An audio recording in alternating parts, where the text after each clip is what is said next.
Good evening and welcome to round 9 of our FIA F1 1958 Championship. Coming to you tonight from the Grand Prix d'Europe, or the Belgian Grand Prix of the 1958 year. And with me in the booth tonight I have Jason White. Good evening, Jason. Good evening, Jonathan. How are you this evening? Not too bad. A little bit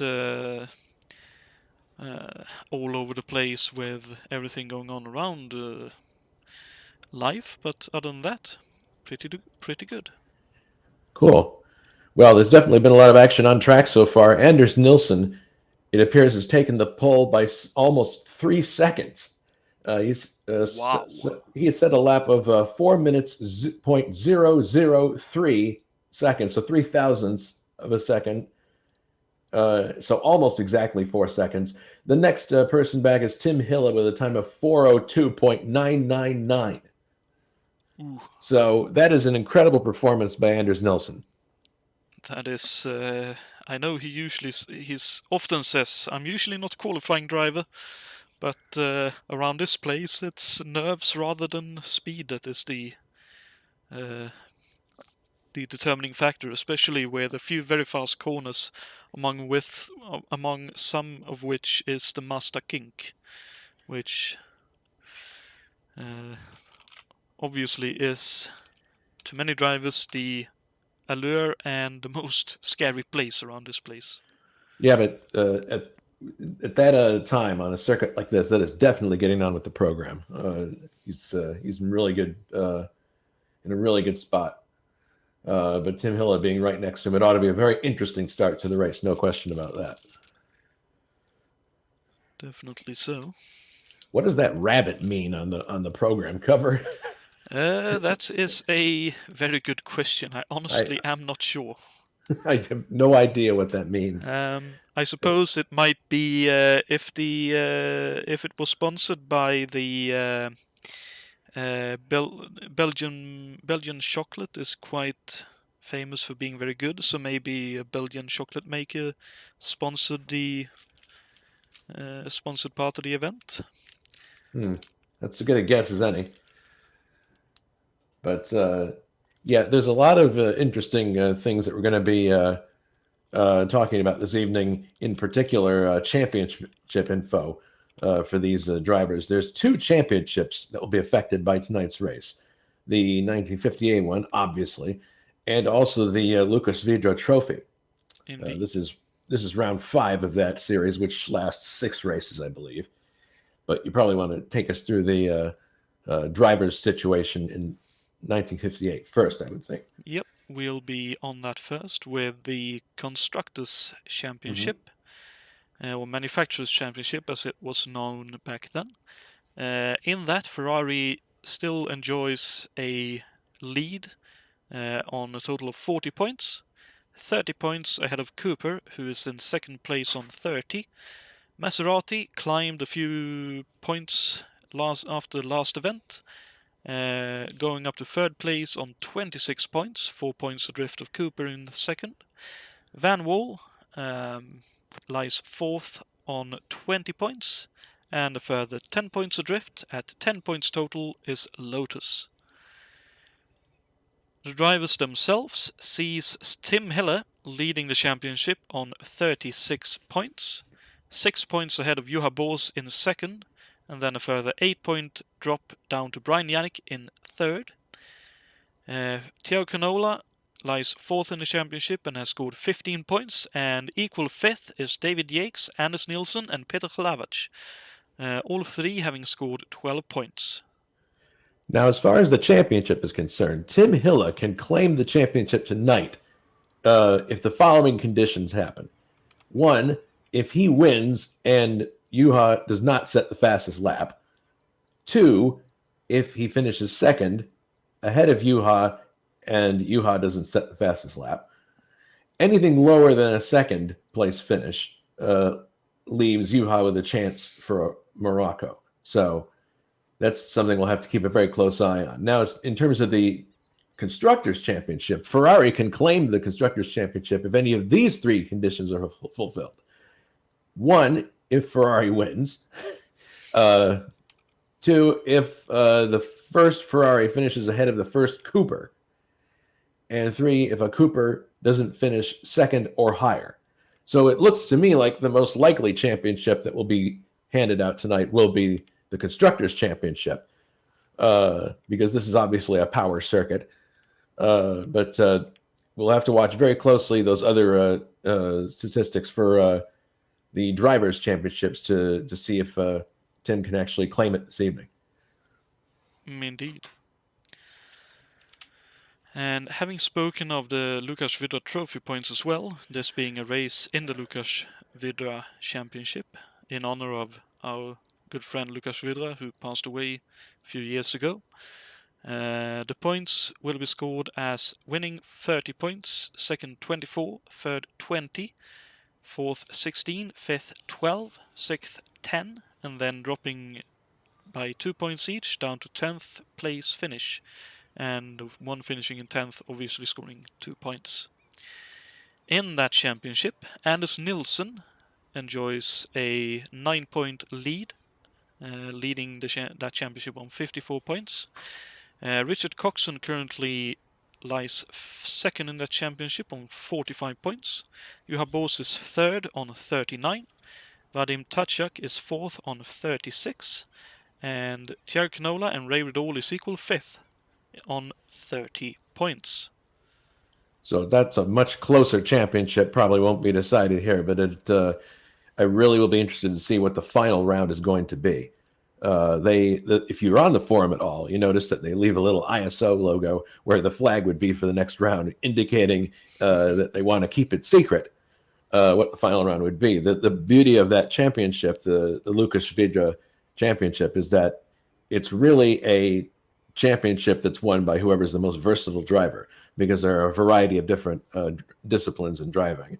This one just happens to stand in as one of them. We've also had, I believe, touring cars and other instances, and I think that the Indy 500 also counted as indeed as points for Lukas Vidra Trophy. So we'll see what happens with the 6th. But this is going to be an excellent round for the 5th round of that championship. Indeed. I mean, it's the old Spa-Francorchamps, the 14.120 kilometer racetrack that veered its way through the Belgian countryside.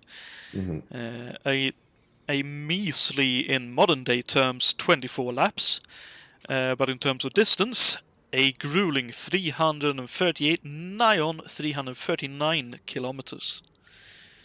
That is more or less the total distance for most 90s rally events in terms of distance traveled. Important bit of info, just for in real life, this track is celebrating 100 years of racing this year. So obviously not this particular configuration, but Spa-Francorchamps in general, celebrating 100 years. It's a pretty amazing number when you think about it. Indeed.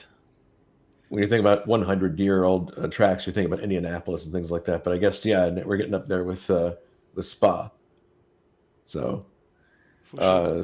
Spa was a mundane town from the 16th century onwards, and thanks to local steel industry and the water source, attracting the upper class. It was basically Belgium's version of Monaco, what Belgium's version of what Monaco later became, like including a casino. The thermal source is the reason why the English word for what we would call kurat in Swedish is spa in English. It's a place for the rich and famous. So to put it in Swedish, kurort, eller kurort, spa. Kurort, okay. Or a simple, like, spa location. Yep. But and in terms, just to bring that up very quickly, tie rules. Each driver is limited to 3 sets tonight, that being qualifying, this warm-up, and the race itself. Same conditions as the previous race. But may as well remind everyone, especially myself, because I know I tend to forget. Let's see if we have anyone looking like they're heading out on track soon. We have, Hackman. Let's see if we can pick him up. There we have him. I think he's coming out. He is indeed. So let's ride on board with him around this track, as I'll just need to bring that up on screen as well. There we go. Here he comes through Eau Rouge. Up to the top of the radio. Yep. This whole portion of the track will be familiar to people who know the modern Spa, but very shortly here we'll be continuing on where the new circuit does not. Down the not so straight Kemmel Straight, obviously. Yep. Which we can see quite a lot of work, and now slowing down for a left-hander at Lacoon. This is where the modern circuit would go back inside of itself and have a hairpin, but we continue on into the countryside. Down to Haute de la Côte, this left and right combination, past the house. I gotta say, this is a really well modeled track. Indeed. A lot of texture detail that's quite rich. Ooh, and this high-speed corner now is Bernenville, I believe the location where Jackie Stewart went off in the 60s and through Malmedy. I think I remember that incident. I think it was the one where the gas tank ruptured and he found himself soaked in fuel. Yeah, I remember now. Reading it. Indeed. In a magazine somewhere. And now we're going down the Master Straight. You can hear on this BRM, it's screaming its head off and down towards the Master Kink, steeling ourselves for this. That's the one thing that the drivers are going to have to pay very close attention to is engine temperature and not get too high. But oh my goodness, very good driving there from Adam. Very nicely done. Yeah. That's one of those where you go, okay, let's fling her in, hope it sticks, close our eyes and hold on to the wheel. In that sense, I would employ the old adage that Bertel Roos always liked to point out is look where you want the car to go. Indeed. And hope it goes that way. I've found that is a very good piece of advice when you're driving. I've been using that piece of advice in driving Road America, where you go through the kink after the carousel. I say to myself, just look where you want to go, and then it manages to work out. I can do it without lifting. Indeed. That long right-hander back there was Hollowell. Now we're coming down to Stavelot. Ooh. Yeah. All hands on deck there. Lot right on the edge of adhesion. So this is not really the Stavelot we see in today's Spa-Francorchamps circuit. No. This is the actual village of Stavelot. We still have a little bit to go. We're heading up to La Carrière, which I think is this upcoming right hand, left or right hand. Let's see, this is not it. Oh dear. One more left-hander, then I think we're getting close to the end of the lap. Oh, I misidentified. That was Blanchimont we just went through. One more right, huh? Oh, Blanchimont, yeah. I think that was the Blanchimont section. So we're getting really close to the end of the lap here. Yep. Down to the clubhouse. This left-hander, and the clubhouse is on the left up here. And the biggest slowdown of the lap, down to La Source. A downhill hairpin, and then it's very downhill towards Eau Rouge, and this is going to be the start and finish area. It's going to be a challenge, Jonathan, for the drivers to keep their cars in place on this grid, because it's a downhill grade, and you want to get a good start, but you don't want to be penalized for jumping it either. So Indeed. that's going to be tough, trying to get a good start, but not too good a start. Quite so. And obviously we then have the, like in more or less today racing as well, the Eau Rouge and Radio section, where you definitely do not want to be side by side if you can avoid it. If you can avoid it, that would be a good thing, yeah. It's interesting too, we mentioned, or I mentioned earlier that Spa-Francorchamps was basically Belgium's version of what Monaco later became, There is some royalty having to do with the Spa coming about. In the late 19th century, horse racing attracted the crowds in this area. And then cars arrived, and in 1896 already, the Central Avenue in the Spa town was the scene for timed runs. And in 1904, King Leopold II, himself very interested in cars, wished to establish a racetrack nearby on short term to make a Spa a center for all kinds of sports. It didn't happen immediately, though, because World War I brought to an end Spa's splendor. They had to wait. But then in September of 1920, a meeting takes place to revive the plan, and the Belgian Automobile Club decides that it should follow the examples set by the UK, France, and Italy, and have its own track. And so they came up with the triangular layout, the earlier one linking the villages of Francorchamps at the north, Malmedy in the east, and Stavelot in the south, in an anti-clockwise direction. They would soon change that to clockwise. This wouldn't have been possible without World War I, because part of Eau Rouge to Stavelot was actually situated in Germany post-war. And Belgium was compensated with German land, including Malmedy. So, lots of history to this track, and how it came about, and I think it's really cool that as the needs of Grand Prix racing changed over the years, and it was clear that the track as it stood was not safe enough for the current cars. The Spa authorities found a way to rebuild the track into something modern that would still use the old track, but would meet all the needs of current cars, rather than building something in the shadow of an older track, which is what the Nürburgring did, which had none of the magic of the previous one. This one still has, the one that we run today still has the magic of the older layout, even though it's a fraction of what it used to be. But they really succeed in maintaining the magic of Spa as a location for racing. But today we're doing the full layout, so we'll get to really see these drivers, their skills put to the test, because you're at very high speeds. I would say driving almost with your fingertips, wouldn't you?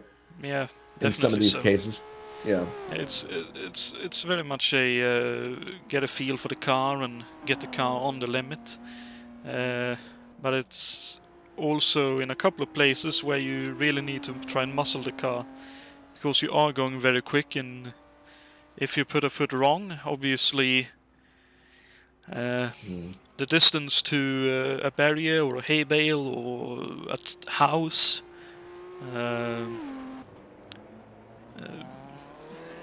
stone, whatever, is just half a second to a second away. Mm-hmm. Yeah, and the hay bales in this version of Spa are absolutely solid. They will be solid barriers, so you can't just hit them and go, okay, there goes a hay bale. No, so we'll have to keep an eye on that.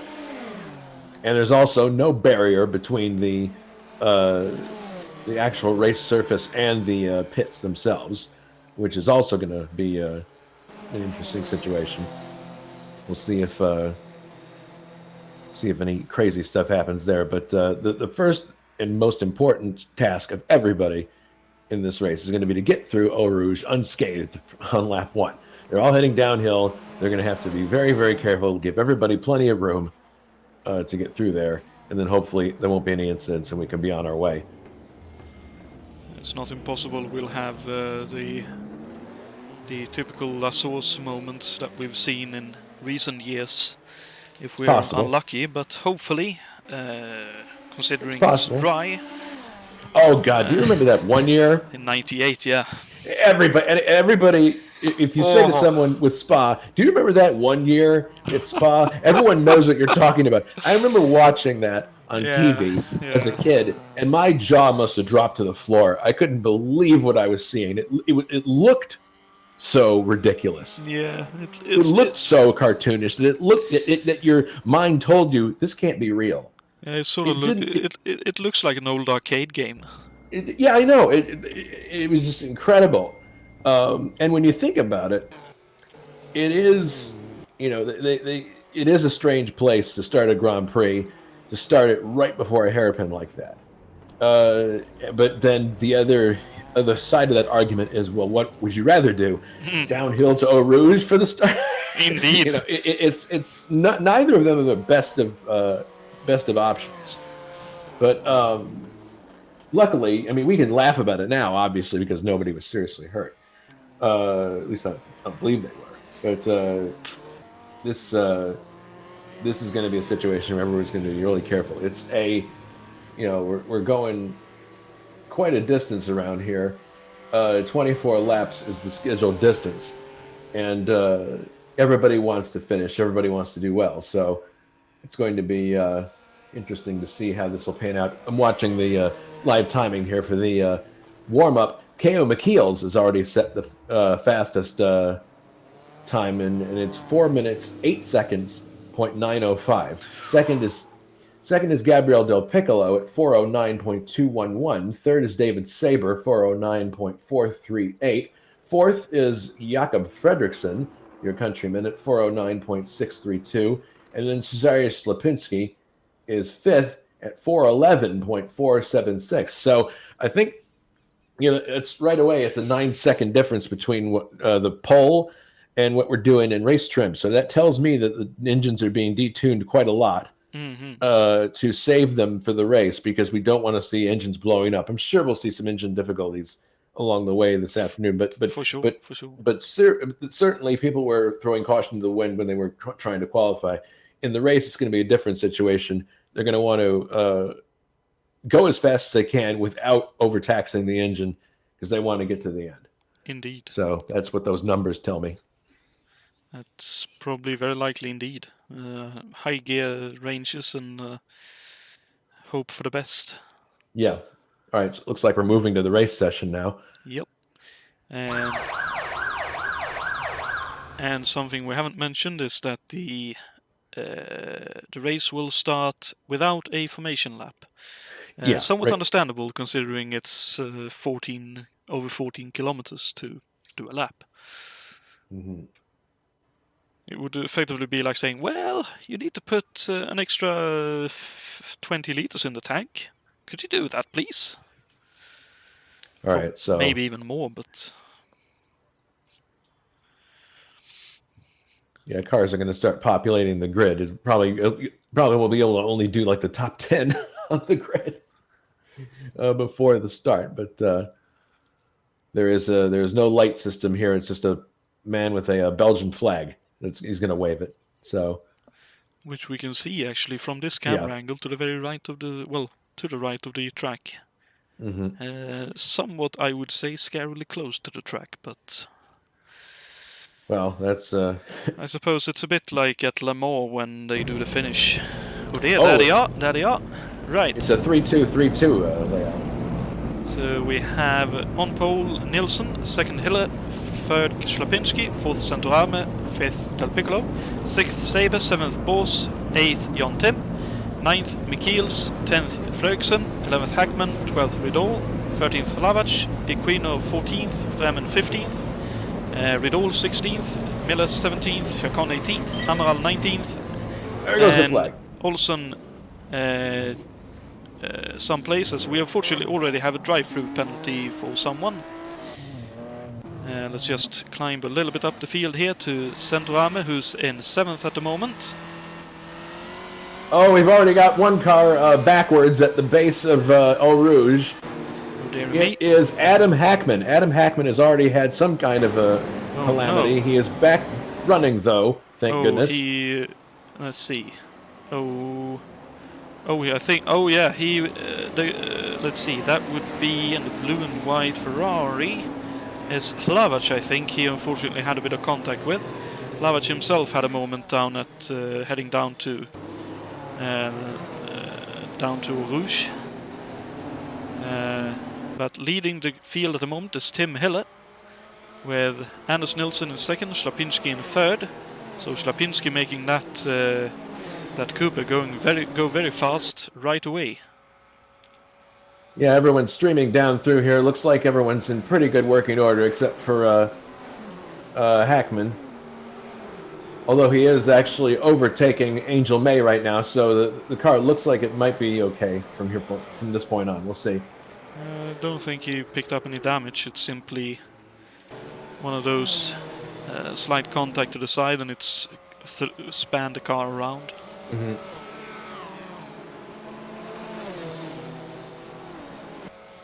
Yep, Hill looking really good here at the front. Then we got Nilsson and Schlapinski, and then a little distance back to David Saber. Very high speed through here. It's going to be interesting to see who relies on power sliding their way through and who's doing more of a understeery setup. Indeed, and we are coming up to the scary place at the kink. Everyone getting through here okay so far. Looks like everyone is sort of taking it a little bit easy. Yeah. All things considered. There's Remen in one of the old Lotus. Or Lotai. Oh, Marazzi! Oh, right! Oh, no! Yep, there was a slight, slightly bad situation. Ooh, sounds like he may have missed everything solid and hard. He is stuck against a fence with 2 cows to keep him company. I don't know if he's going to be able to get out of there. He's reversing now. Gear now at least. Oh, but the front end is just mangled. Oh dear. So he is definitely going to have to take that back to Colin's workshop and have some work done to it. I doubt he's going to be able to keep that car straight. Well, at least the car could take the original hit so that he could continue at least. So that's he's taking it gingerly. And he is definitely. Well, he's actually got a drive-through penalty according to the graphic on my end. I'm not sure why that is. Maybe it was for the very reason that we were talking about earlier, of the necessity of driving with a very steep grade for the start and having to hold the car in place. Maybe that's what happened. He had the car rolling already, and so the game said up, drive through. Could very well be. Mike Olsen is out to the way of Hackman towards the back of the field as we're looking down to what I think is Stavelo at the bottom of this hill. Simon Wattman comes flying past. And there's Francisco Amaral, who I think looks to be carrying a tiny bit of damage maybe, and I think he was a name I saw as a drive-through penalty man as well, as towards the end of the lap Tim Hiller comes down the hill leading the race. Second place is Anders Nilsson.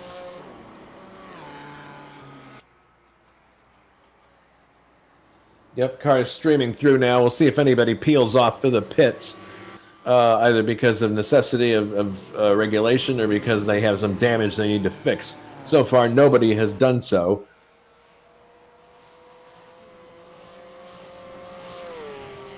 Yeah, car is streaming through here. Starting to get spread out a little bit, not too much. Hackman continues on through, so what you thought was correct. He didn't have any problems. Okay, here's one car coming into the pits. For service, it is Mike Olsen coming in. And we have one other car, Simon Wattman coming in. And I believe Francisco Amaral as well. So that's 3 cars that are taking on service at the moment. Obviously damage related. That's all we have at the moment. I guess there's others coming down there. The 23rd and 24th placed cars. I think 24th is Marazzi, who has some damage on the car. So presumably coming into the pits. Angel May is also coming into the pits, and Marazzi is too. So there's going to be 4 cars needing service, and will probably end up being lapped. I believe Olsen's already out and onto the track, so that was rather quick service. But Marazzi, that one's going to be obviously going to take a while. He's actually smoking, so whatever damage occurred there, it might have affected his engine as well. So he may not be able to see the whole distance. In any case, lead us at the Master Kink again. Looks like Anders Nilsson is doing the smart thing of hanging back and just saving a bit of fuel. Yeah, but he's right with Hilla. This is going to be very interesting. Two very well-equipped drivers, and moving at very quick speeds here with a lot of foliage and a lot of hay bales around them. It'll be interesting to see how much caution they're willing to throw to the wind in these early laps, or how much they're willing to just take a step back and just go, okay, let's survive here until a certain point and then go for it. But Hilla very much dictating the pace of the race at this moment. Indeed, but it looked like Anders had an opportunity to, if he wanted to, have gone past Hille, but obviously happy to just sit there and be like, nah, you can go ahead, I can wait here for a while. Meanwhile, there is an incredible scrap for 5th place going on right now between K.O. McKeels, David Saber, Jakob Fredriksson, and Juha, all very close together. Del Piccolo just a little bit ahead, and then, as you say, those... Oh, look, here comes Fredriksson. As they are coming down to La Carrière. Fredriksson powers his way past David Saber to take 6th place. Oh my goodness, look at that. Look at how much there's like... Oh! Smoke coming out of the back of Saber's car. Did you see that? Oh, I think that was a lockup. I've seen them lock up there a couple of times. All right, hopefully it was just tires. Through Blanchimont. Yeah, hopefully it was just a tire lockup. But Fredriksson basically leaving Saber in the dust, and he's after K.O. McKeels now. Indeed, a note. Saber was 4th at the start of the lap. He'll be 7th, maybe even 8th at the end of it. Interesting. Okay, through... Oh my goodness, Fredriksson bounding over the curbs there. And Bo's giving him a bit of a... How do you do? Hurry up, please. A little touch as well, for good measure. Tim Hill has set the fastest lap of the race so far, 4 minutes, 7.061 seconds. Ooh, they are going quite fast. They are getting on with it. Now up the hill. Del Piccolo with a bit of a lackluster exit there through Radio.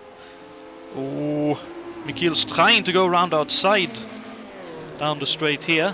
It'll be the inside as they come to the end, but McKeel's takes 4th position. And it looks like Fredriksson wants a piece of it as well and flies past. Fredriksson's passed too. So it'll be interesting to see how patient Fredriksson is with the McKeels. He's thinking to himself, not so much about dealing with McKeels, but that he wants to get up with where Schlapinski is. Indeed. He doesn't want to get held up, and from his driving, I'm getting the sense that he might try to make an attempt on McKeels very shortly. Definitely possible. Look at this. Yeah, definitely. Well, there oh my goodness, that was incredibly close. He's gonna try to get by KO in short order here. He just needs to look for the right spot. KO with the full 4-wheel drift. Yeah. Wow. That's and this is a situation. It's not going to be a modern, I think, racing. So there goes a Lotus. I believe that was Marazzi being lapped. Marazzi, indeed, yeah. It's going to be a situation really here, I think, when you're following someone, of a psychological game, getting into their head and just saying, here I am, I'm just waiting for the right moment. And then Fredriksson, oh look at this, he's going to power by on the outside here. We'll certainly try. That'll be the inside coming up to the Mazda inside King. This now, and he gets him. Yeah, that was very well executed. Oh my goodness, look at how close K.O. McKeel's tire comes to that fence there. That spray down up at the Mazda King, that could have very easily have gone the wrong way. Yeah, could have. I gotta say, the most impressive one to see keep up with all of that is Juha Bos, who now tries to power and go past Saber down to Hollowell. And it looks like Bos is up the inside and should be able to take the position. Yes, he does. He's got it. And Saber's teammate right behind him now as well. Yeah, Centorami sizing up Saber right now.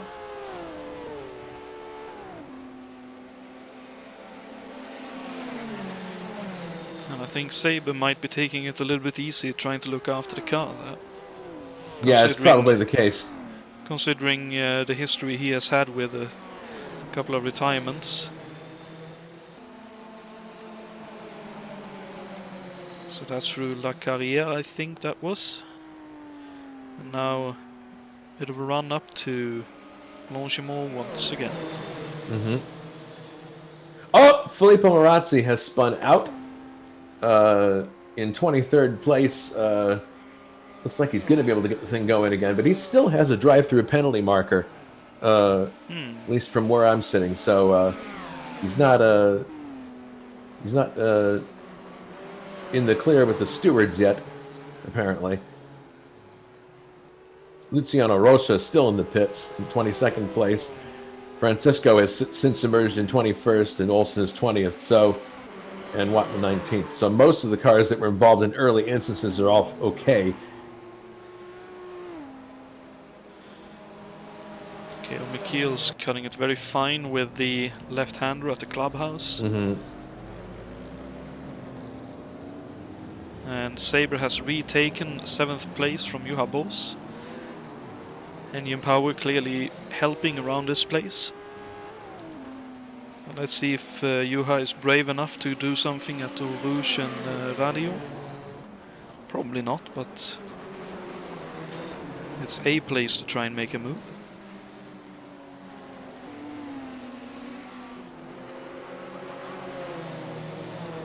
And it appears that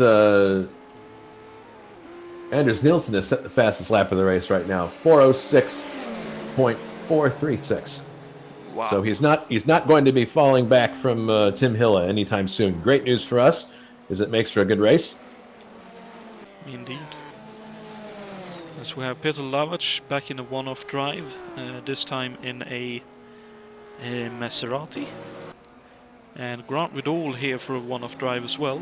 With this being the Lucas Vidal Trophy, there's a few extra cars up for grabs. I think Grant Vidal is in a Maserati as well.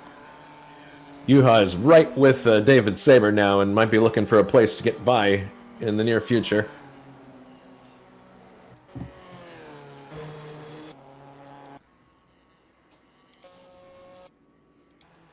Saber in a BRM and Juha driving a Walker Cooper, I believe. Indeed, correct. So you would reason that Saber has the power edge on the straight bits of the course, but Juha probably has an edge in the twistier parts of the course. Indeed. The Cooper is definitely the lighter car of the two. I think the BRM is only beaten in weight by a couple of the Maseratis, like the very old, the oldest Maserati. As they are now going down the Master Straight and coming up to the Master Kink. Over the crest, left. And then down the hill, right. and David has got Juha right behind him. Or no, wait, sorry, that's Juha. And Centorami is now pulled out and is trying to pass Juha. Very, very close. Oh my goodness, there's a car there lapping. Luciano Rocha. There were 3 wide for a second there. Ooh, and Ball's going around outside. Oh my goodness. Wow. Wow. There was a bump in the track there that everybody had to negotiate. But it appears that David got the better end of that because he pulled out a bit of a gap now on Juha and Centorami. But now look at this. They're closing right back up on him again. Indeed, as our broadcast assistance has arrived.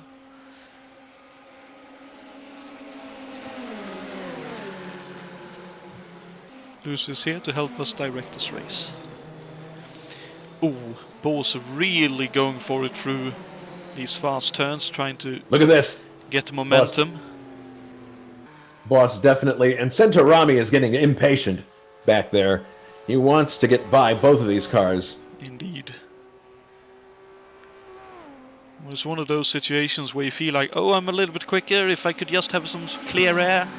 And but obviously, here's Juha getting some clear air there, just a little bit. Ooh, up at Blanchimont now.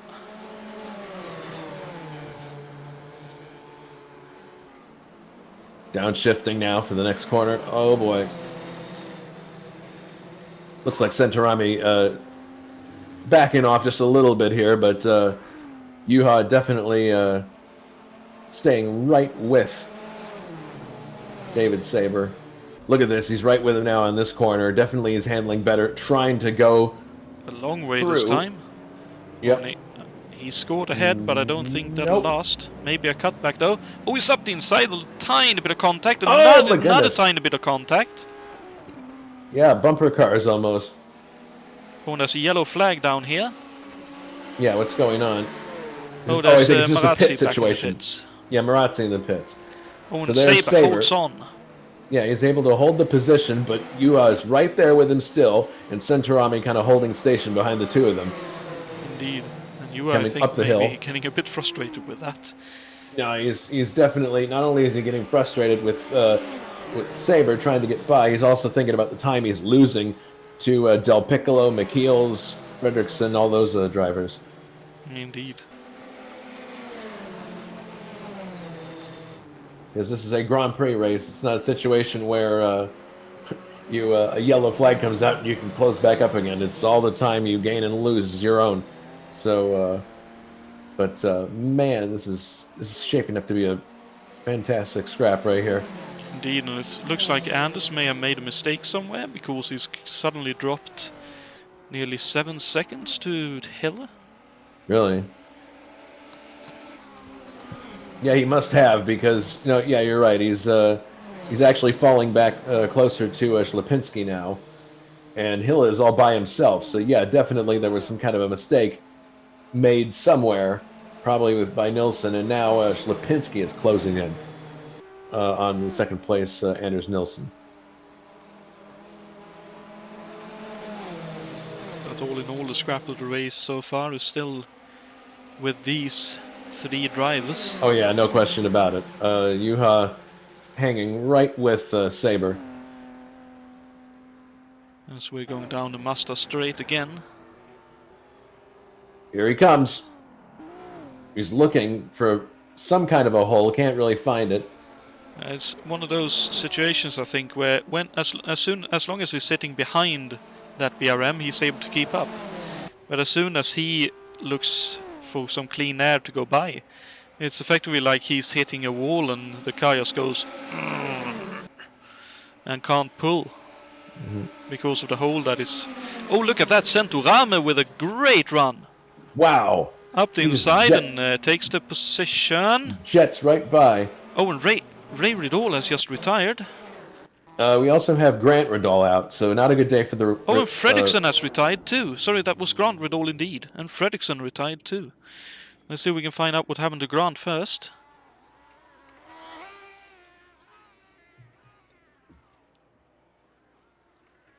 Okay, I think I'm going to be able to find out what happened to Fredrickson here. Oh, that looks like a collision. It looks like it may have been a disconnection for Grant. Well, the answer here comes the answer for what went wrong with. Oh no, he ran too wide and hit a house. So just it looks as if he hit a barrier just beyond the house, and that bounced him into the other side of the track, and then he just went tumbling all over the place, losing wheels, and so that's unfortunate because he was having a really good drive going up until that point. Indeed, it's one of those things, and it's. Let's see, we're now on board with Jacobs, so let's go forward a little bit and see. Coming down to Hollowell. Oh, just a bit too wide indeed. Ow. And again, one of those situations where we're very happy to be in a simulator and not in a real-life situation. As Tim Hiller sets the fastest lap at a 1:06.4. And Anders Nilsson breaks that by nearly a second at 4:05.5. Wow. Well, they're definitely flying at the front. Hlavic is driving a very good race so far. He's in 9th. And he's like right behind this big battle that we've been witnessing between Boss and David Saber and Centurami just behind. But here's Saber just getting Oh! Yeah, right. Oh, surely not! No, Yuha is going to Wow! get by on the... That's beautiful. Wow, really nice driving. Great respect by both, shown by both of them, as I'm afraid another retirement as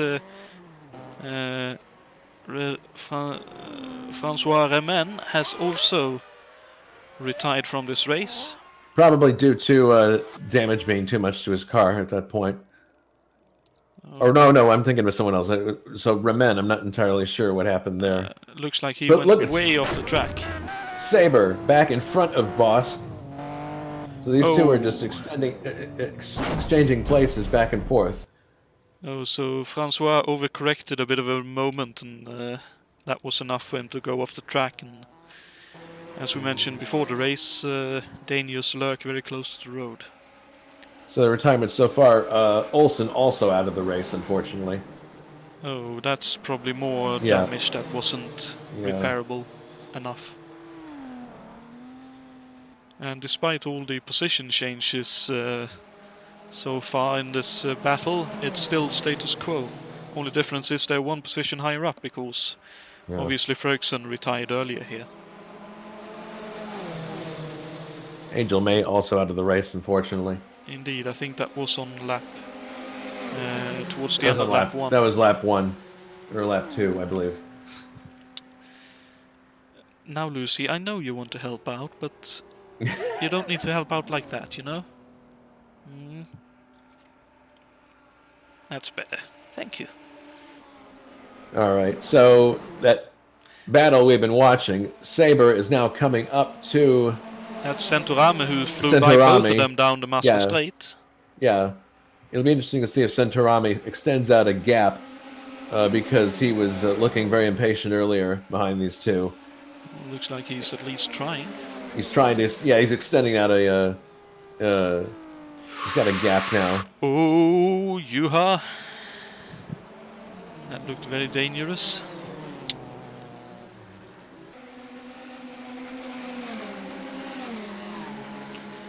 Yeah, meanwhile, Hille has got a lead of just about 6.5 seconds over Nilsson.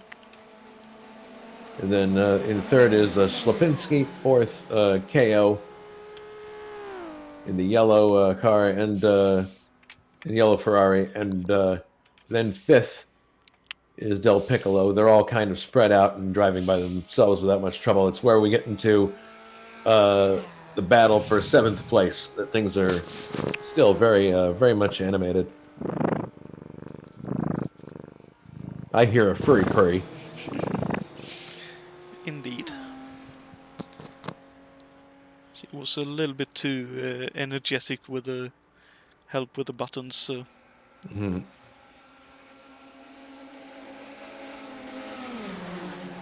battle still rages on. Yeah, and Centorami's not getting away from these two. Saber and Boss are still hanging on without too much trouble. I wonder if this could be a little bit of a case of what you would see around places like Talladega in the NASCAR series, where you have groups of cars that can't really break away from each other. They simply remain more or less static and together.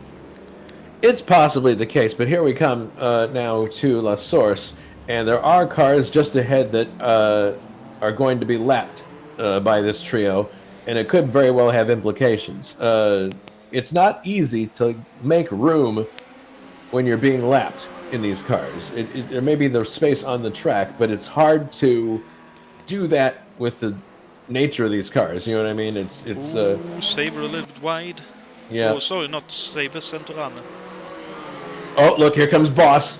Boss with a good run, but... very good run. Saber likewise on the inside, 3 wide. Almost 3 wide here. No, he's... Boss is getting kind of shut off on the left, but still has this... No, he's going to go up the inside. And we go back to status quo.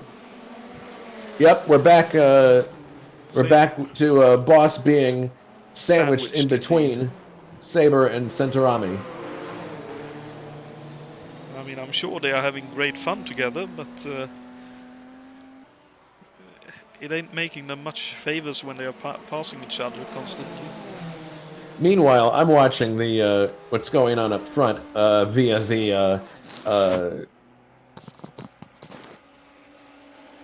the live racers feed, and the first and second place cars of Hilla and Nilsson just keep going faster and faster. The flame icon is behind both of their numbers, and so they are not waiting around for anybody. They are just absolutely on the limit, driving as fast as they can. Indeed, and I notice Dave Miller has retired. Oh. Unfortunately, in the Lotus. I reckon we'll put that down to Mr. Chapman putting in some very lightweight parts that couldn't quite stand up to the up and down nature of this track. I'm gonna find out if I can see. I'm gonna see if I can find out what happened here. Running it back. Spors drops back behind Center Arme again. In the meantime. Yeah, you keep watching that. I'm gonna see if I can figure out what happened to David. Oh, and Filippo Marazzi has been disqualified. Oh, that probably is because of the drive-through penalty that he was supposed to have. Oh no, Francisco Amaral upside down here. Oh no! Let's see if I can get that on screen for us. That looked like a moment in the Mazda kink, to say the least. Oh, it looks like he had a moment with someone else, but let's see. In 17th, car a little bit squirmy going into the Mazda kink. Oh, a little bit unfriendly to him indeed, off the road. And I think he may have been collected by... Oh, he was collected by someone. Let's see, who would have that been? Was that your boss who collected him? Oh, dearie me. Looks like it. Most unfortunate, so Francisco Amaral out. Well, I said earlier, coming around lapping vehicles might cause an issue. Indeed, it looks like it's indeed Juhabosu was the one who collected Amaral, because Juhabosu is back into 11th, and the car is not looking happy whatsoever. Well, that is a very unhappy car. That's going to have championship implications right there. Indeed. As Hille goes faster again, and Anders Nilsson goes faster again, and the Quino just went by Juhabos, whose car is squirming all over the place. He's going to probably have to come in and get some repairs done. Yeah, it definitely looks like it. So this will be another one of those hopeful reruns up the field, as Keo Michiels has retired as well. Well, I'm going to that's try too and bad. see if I can catch what happened to him.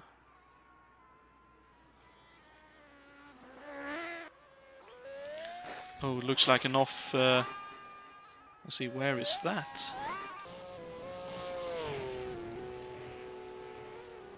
Anders still has the fastest lap of the race so far at 4:04.532. But the driver in command obviously is Tim Hille. Ooh. Looks like that was at La Carrière, I think.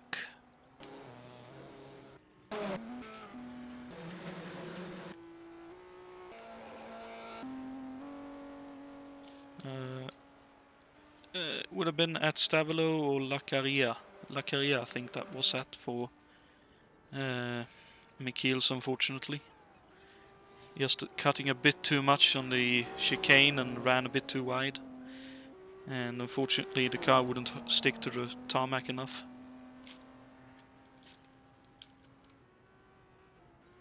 Well, based on the information that we have now, as far as championship info and what needs to happen for the championship to be decided, this is basically now Tim Hille's championship to lose. He hasn't set the fastest lap. That point would go to Nilsson if the race were to finish right now. But basically, with Juha being in the situation he's in, Tim Hille, basically, it's his championship to lose now. Wouldn't you agree? Indeed. So effectively, Hille needs to score, I think it is 2 points if Juha scores no points. to be able to claim the championship outright. Anything lower than second leaves Juha with a chance at Morocco. Oh, it's Yeah. okay. Anything lower than second. If he wins and Juha doesn't set the fastest lap. So we're presently in a situation where that looks likely. The other situation would be if he finishes second ahead of him and Juha doesn't set the fastest lap. But so it's looking like, if Tim Hille can keep the car going, because right now he's, the gap has come down. It's now 4.290 seconds between himself and Nilsson. So Nilsson is closing again, despite having an incident earlier. Then we have Ślepinski, 14 and a half seconds back, and Del Piccolo, 31 and 4/10 seconds back. Indeed, and the battle between Santorum and Saber continues on. Yeah, that's got to be mentally taxing after a while to be constantly in battle with somebody. Saber with Santorami in front of him. Hlavic, a little ways back. It's too bad what happened with Juha, because that was a really fantastic scrap. Indeed. Going on. But look at this. Anders can easily see Hille. As Anders goes a bit deep into La Source, though. Yeah, it's not a foregone conclusion at all for Hille. That gap is coming down, and we might actually see them in contact with each other before we know it. Saber closing in, by the way, on Santorami. Those two running very similar lines. Hlavic really letting the back end hang out on his Carroll Shelby-driven Maserati. We're coming up to the end of another lap here.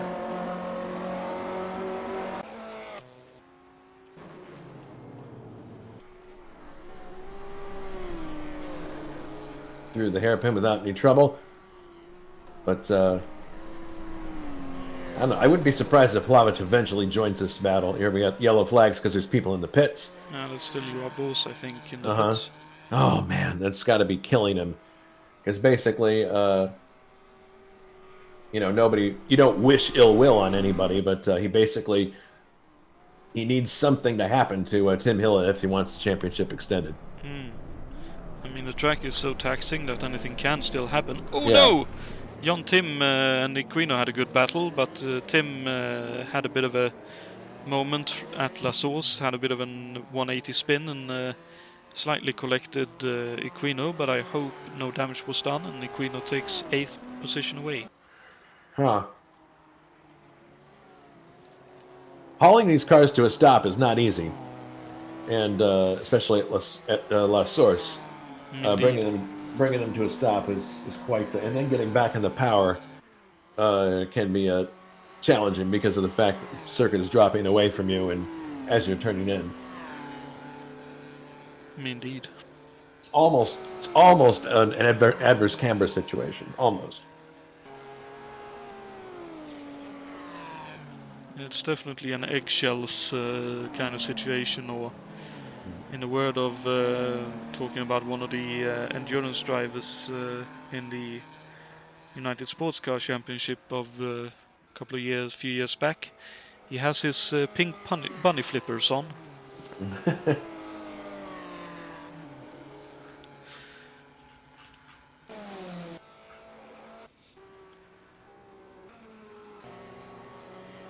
Let's see, the gap now for the lead down to below 3 seconds for a moment. Oh my goodness! So it is diminishing quite quickly.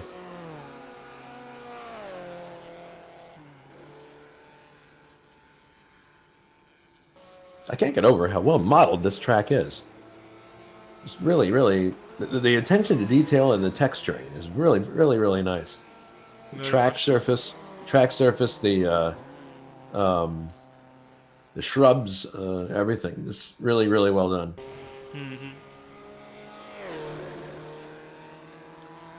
So the bottom of the hill here is Stavolo. I would no, like No, the bottom of the hill here must be La Carrière. The modern day Stavelot, more or less.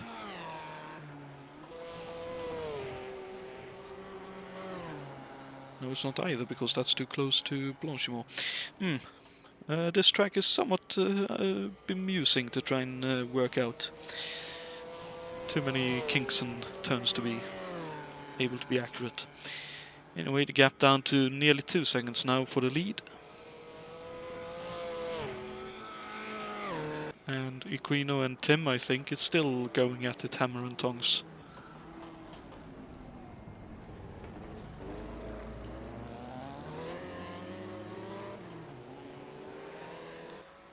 But, yeah, team's got a little bit of a gap now to work with. So Tim is back past again. Yeah, he's back past again. Oh, Anders Nilsson with the fastest lap at 2:03.7.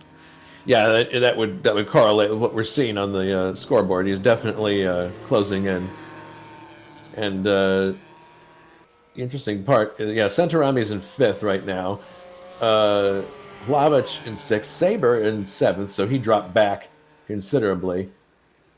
So it'll be interesting to see if Centorami can eventually reel in Del Piccolo, who's kind of all by himself right now, as is Schlapinski. But Anders definitely, yeah, they're in the same frame now.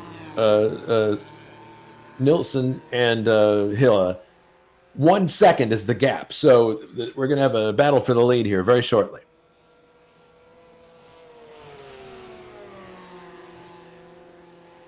I end up in the position of, as I see them slide through these turns, I'm holding my breath every single time. Yeah. Because it's such a knife edge. Yeah. You're right on the very edge of adhesion, 4-wheel drifting a lot of the time. And right at the outside edge are these very unforgiving hay bales and fences. Indeed. So Bernenville negotiated for the 10th time. And now heading down to Malmedy. And back onto the Master Straight once again. Hard to believe that we're almost going to be at half distance in a short amount of time here. Indeed, and unfortunately Adam Hackman has just retired. Oh no! So let me see if I can capture what happened there. Giving it a quick try now. Looks like that's a disco. Comes down to what is La Carrière / Stavelot, and just stops for a second and then drops to the pits. So I reckon that is unfortunately an electrical failure, shall we call it, in racing terms. What was he driving? He was driving a Maserati. Oh, so we can't. No, sorry, BRM. Oh, BRM. So British engineering. Prince of Darkness. Oh, and Anders Nilsson is up into the lead. Okay, now we got to do a replay and see what happened here. Oh, it's we got distracted for a moment, but it looks like he just powered by. Might have been a mistake on Hilla's part. Let's see. Yeah, it's Hilla too wide through the Mazda King. Gets very slow on the exit. And yeah, there it is. Nilsson powers past. He got the back end out a lot, and it kind of slapped back the other way, and that killed a lot of momentum, and that's what allowed Anders to get by. So Nilsson now in the lead. The gap is 0.6. I doubt Hill is going to just lay back and go, oh well. He's definitely going to go for it. And that's a problem I've seen for the Ferrari quite a few times, that it seems to have a very...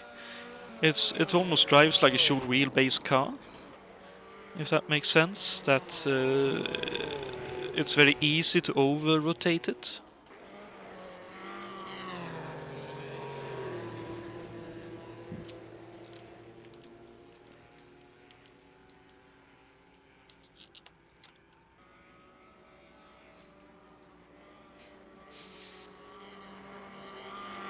Oh, and again, bit too sideways on the grass on the inside at the clubhouse turn, and drops another little bit of time to Nilsson. Oh, and Ray Riddall has retired as well. He was having a battle with Saber.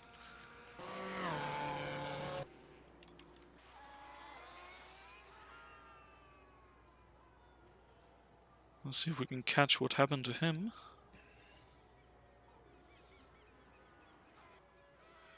Oh, it looks like... oh dear.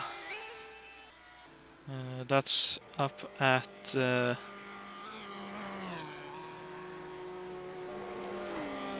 we're getting a slew of DNFs now. Ray Radal, Adam Hackman, Roach. No, Roach is still in it. So that was up at Malmedy for Ray. He got it a bit too sideways in the left-hander and then went too wide on the right-hander and hit the hay bales on the outside. Man. Just one of those things, I'm afraid, around this kind of place where tiniest mistake can mean quite a bit of a minus for yourself. Yep.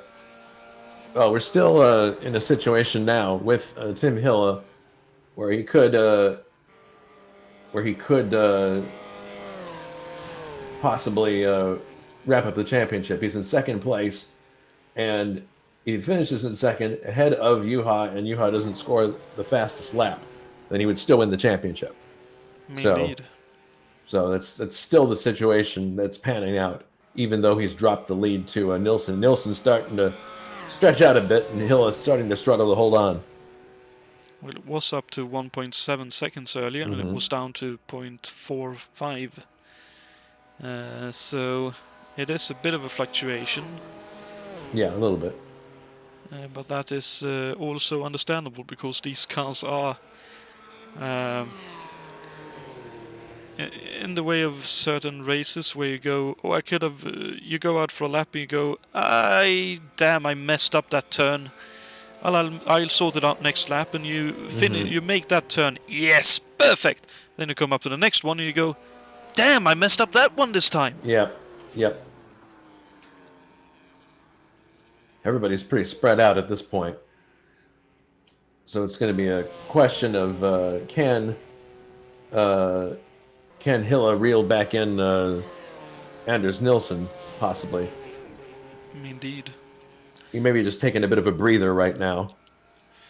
Could be the case, just cooling down tires. We're approaching half distance here.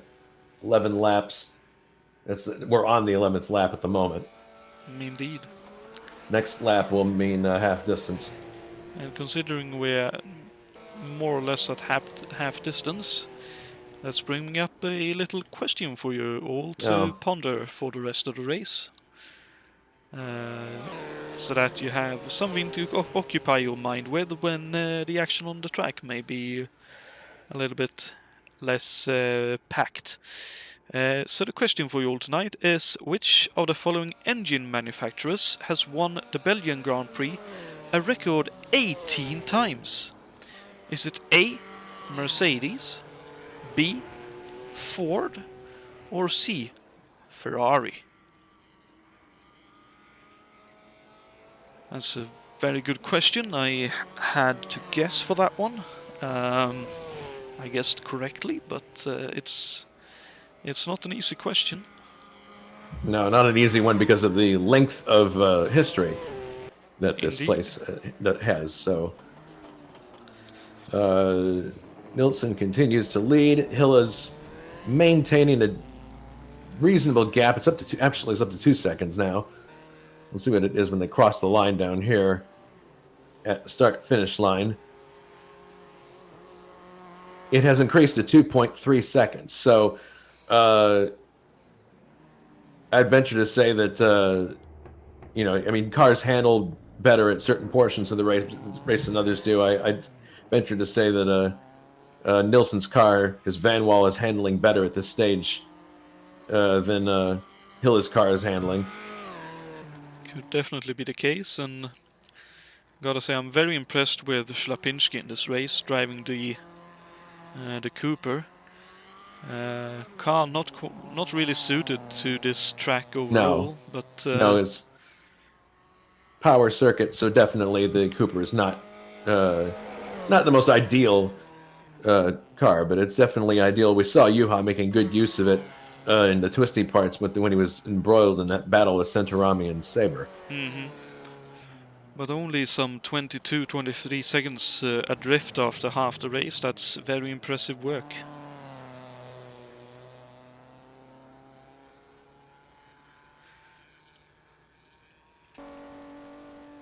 And then we have the singing Maserati in the hands of Gabriele Del Piccolo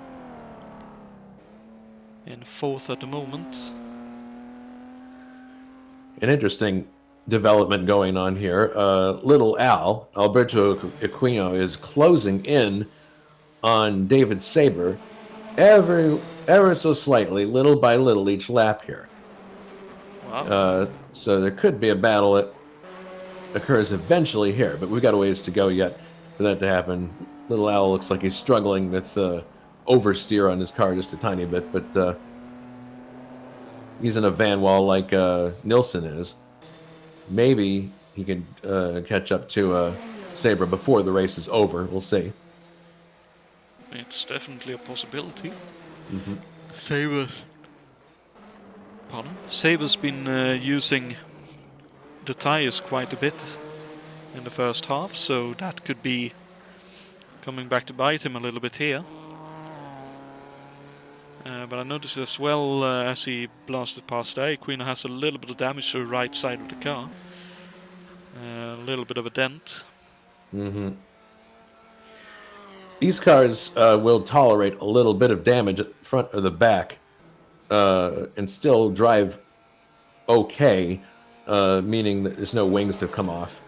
But you can have a little bit of damage at the front or the back and it'll still be all right. But if you have a harder hit front or back, that's going to start involving the suspension. Indeed. As we saw with Marazzi earlier. Yeah, I think that was beyond the point that the Lotus team could do anything with, at least at the track. Indeed. Equino with a big loose moment at Malmedy, but was able to hold on. And behind Equino we have Jon Tim and what would be the 3rd placed Maserati in this race. Mm-hmm.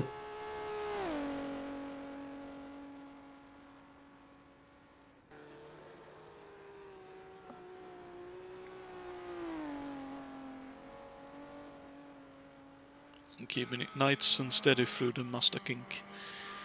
Bruno Chacon once again soldiering on in one of the Cooper Car Company cars and being awarded so far with 10th place. Mm-hmm.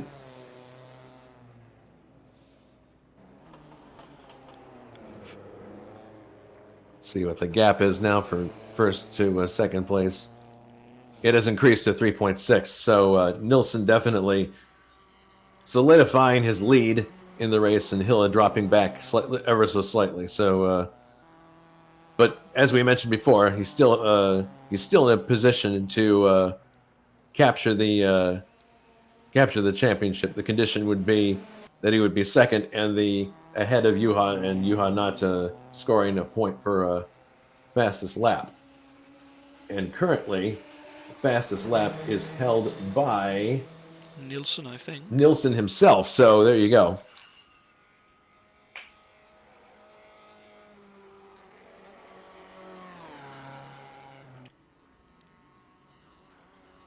Simo Wattman is 11th, Bose back racing in 12th, 49 seconds adrift at the moment. And I believe Luciano Roja in what I think is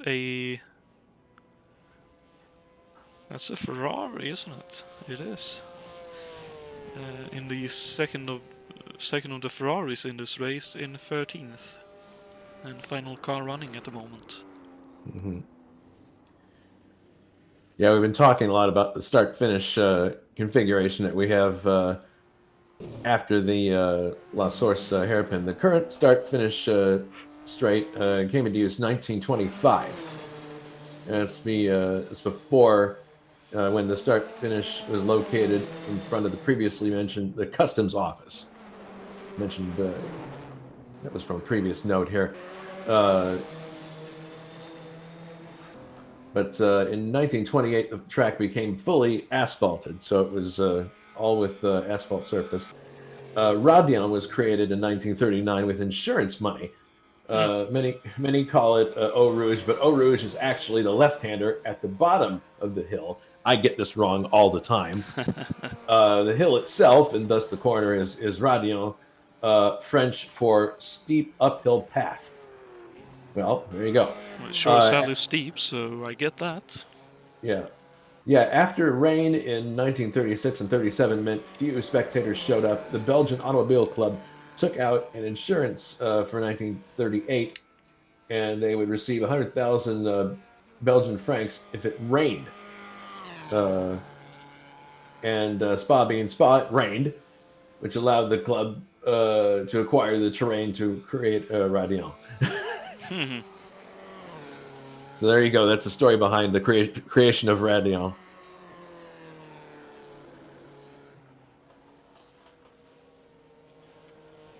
Yeah, Hill is just not making any impression on Nilsson right now. So it's definitely going to be a, he's going to need Nilsson to make some kind of an error in order to catch him. But these are two very well-matched cars, Ferrari and the Van Wall. This also throws a monkey wrench into the question of Ferrari getting the Constructors' Championship. Well, maybe not. Ferrari can claim the Constructors' Championship here if the first Ferrari finishes ahead of the first Cooper, and that definitely is the case right now. Mm-hmm. Or a Cooper doesn't finish second or higher. So we're still in a situation here where Ferrari could pick up the Constructors' Championship. Yep, but it only takes one false step by Nilsson or Helle, and it's all open again, because manufacturers, if Nilsson goes off, Schlapinski is currently third, will be second, and the Manufacturers' Championship will then be open still for Morocco. Mm-hmm. And obviously, likewise, if Hille has a moment and drops back further, the championship will still be open for Morocco. Yep. But he doesn't seem to be doing anything. He's just not as quick. Gaps up to 6 seconds now. So. And it honestly looks like Anders is even trying to take it a little bit easy. He's, I think that was, if I saw it correctly, 4 or 5 seconds off his maximum pace now. Mm-hmm. Which, yeah, some of these guys are having very lonely races. People I'm thinking of are Gabriele Del Piccolo. Indeed. Very, very lonely race. Nobody around them, but then Centorami is after the I bet he's glad to be out of that battle, though, in 5th place now. In a way, kind of by himself. Yeah. In a way, most likely, but at the same time, I find it easier to concentrate when you're in some kind of scrap or someone to follow. Vlahovic is having a very spirited drive here. He's letting the car hang out on almost every corner. But looks like he's having an excellent run in 6th place. That's not a point-scoring place. Points are only scored down to 5th, but not for this still a very good championship, run. But it is point-scoring points place for the Vidra Trophy. For the Vidra Trophy, yes. So it's not all in vain. No. And as I was going to say as well, I mean, this track and these cars, I reckon, even if you have a lonely race, it'll be a lot of fun, because it's such a challenging track and such an era of cars to drive. Yeah, no question about it. Bruno is having a nice run for himself in 10th place, driving a Cooper. And he's kind of out there by himself, not too much to be concerned with. But behind him is Juha. You got to wonder how much damage Juha's running with at the moment. Probably quite a bit of damage still in the front end, but it looks to be running relatively straight. Yeah, he's got to be feeling kind of not down, but kind of resigned to, well, I gave it my best shot, and unless something really odd happens at the front, that's going to be it. But Juha has given us many spirited drives in this car during the year, so He's clearly gotten lots of fun out of the series, no question. Indeed. Yeah, the car looks more or less straight. It's a tiny bit, crabs just a tiny bit to the left, but all in all looks okay to drive. I noticed as well, Jonatan is closing in his Maserati on the duo ahead in the form of XIXe, who has actually lost about a second during this lap, or half lap, to Saber. Well, I guess he didn't quite. He's not going to be closing in like I thought, but look for a minute there. He got that second back through Malmedy, so okay.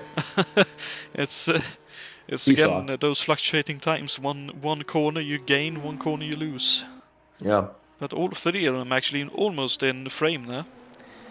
Saber at the very front, XIXe in the middle, and Tim just at the back of frame.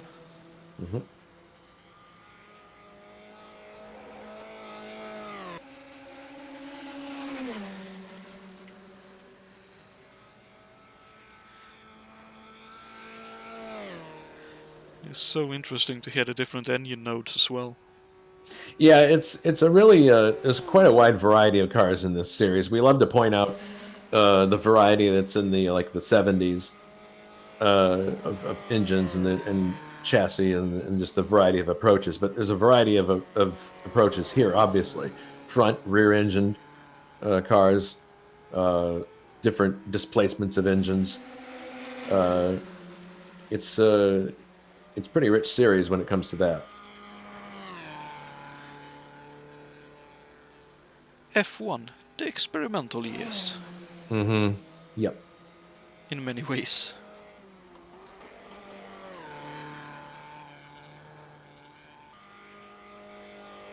I would say in terms of like experimental things, I suppose this era and obviously the turbo era would probably qualify as the most experimental. I suppose in a way the late 70s when ground effects came into effect as well, with the fan car, for example. Yeah. Oh, some other interesting information about this, about the Belgian Grand Prix at Spa. This was the first World Championship race start and finish by a woman, Maria Teresa de Philippis, finishing 10th in a Maserati 250F after non-qualifying at Monaco. And that would have been the car Angel May was driving tonight.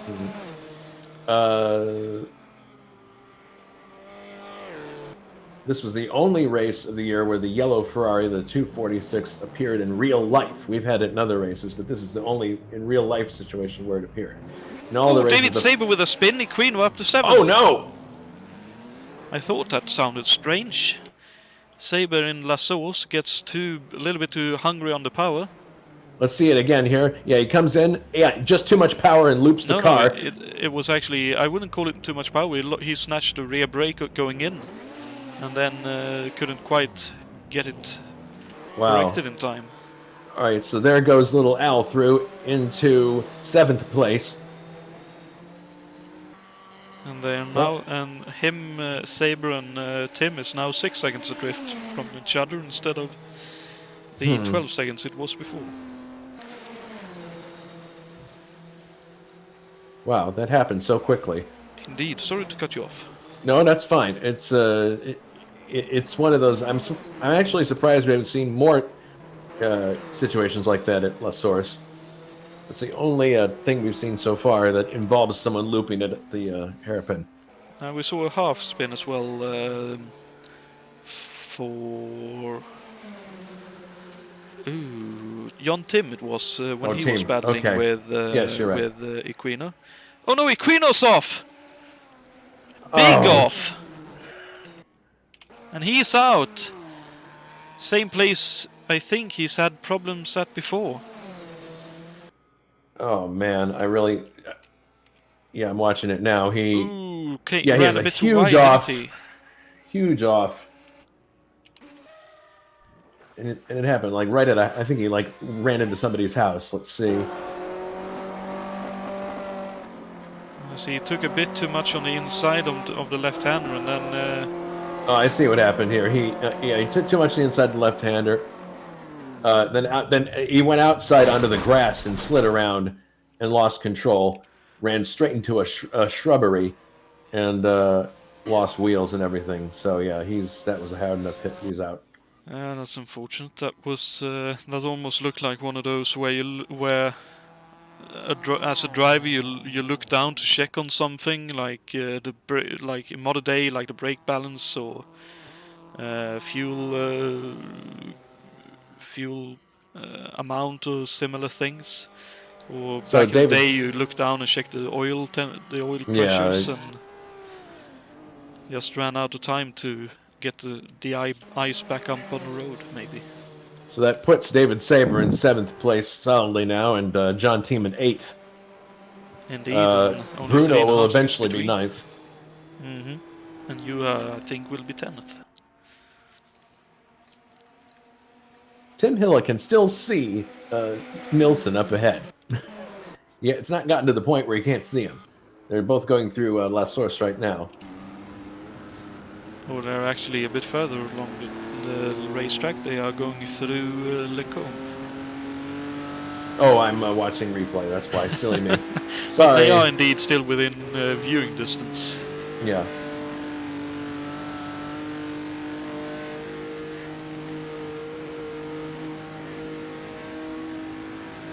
Past where the tire marks are. The other situation that we haven't seen occur yet is then everything that we've seen is in DNF so far has been accidents. The question becomes, are we going to see any engines expire? Indeed.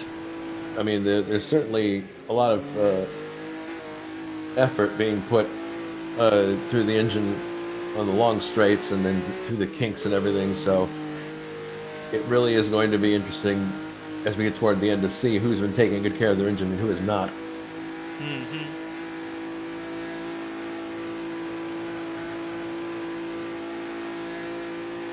When Hiller is actually closing in. It was 6 seconds, it's now down to 2.5. Oh, wow. Interesting. So maybe Anders had a slight moment, or Anders has been just letting up slightly, just trying to not get too tired out. There's definitely a possibility. The drivers are working a lot around this track, so... Yeah, it takes great effort to maintain a good situation with these cars. You're almost floating over the track rather than biting into it. I think that's the biggest difference.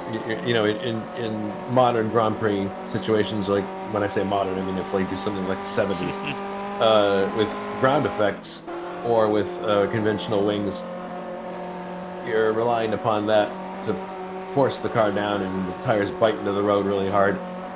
Here, you're just kind of floating. You're in a floating kind of feel around the series, around the track.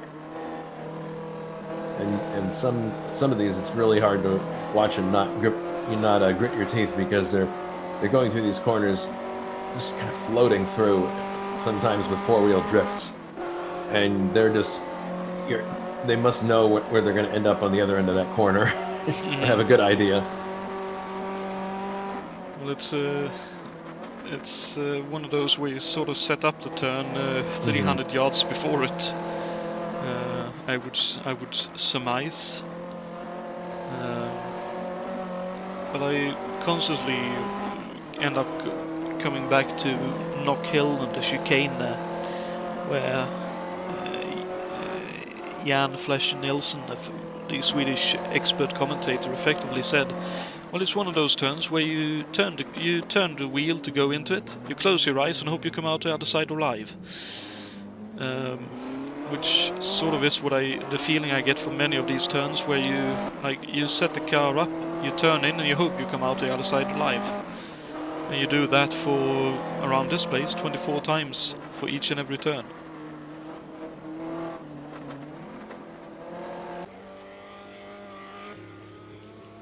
Gap is now 3 seconds, so it looks like Nilsson has responded.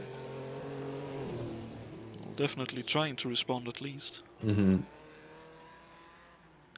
And still only 23 seconds back is Shlapinski. Mm-hmm. Oh, I was mentioning before about yellow Ferraris. KO's already out of the race, so we don't have a visual to go with this. But this was the only race of the year where a yellow Ferrari 246 appeared in real life. We've had it in other races, but in actual fact, all other Ferraris were red in other races. It wasn't the first or the last time a yellow Ferrari would appear, however. On 2 occasions, there were cars that were effectively entered by the works team. This 246 in 1958 and a 158 Shark Nose for the Belgian Grand Prix in 1961. Both driven by Genebien. I think that's how you pronounce it. In any case, there were other instances where there were yellow cars, but very few. Because we're always used to seeing Ferraris being red, but it's a interesting historical tidbit.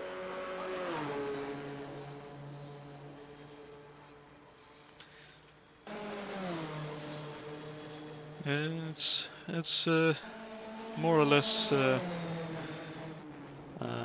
if I understood it correctly when I read it earlier, that it was the effectively the Belgian, within quotation marks, factory team or national team of racing that prepared and ran those cars effectively from Ferrari and just ran it for the race and then, here, have the car back, thank you very much. Mm-hmm.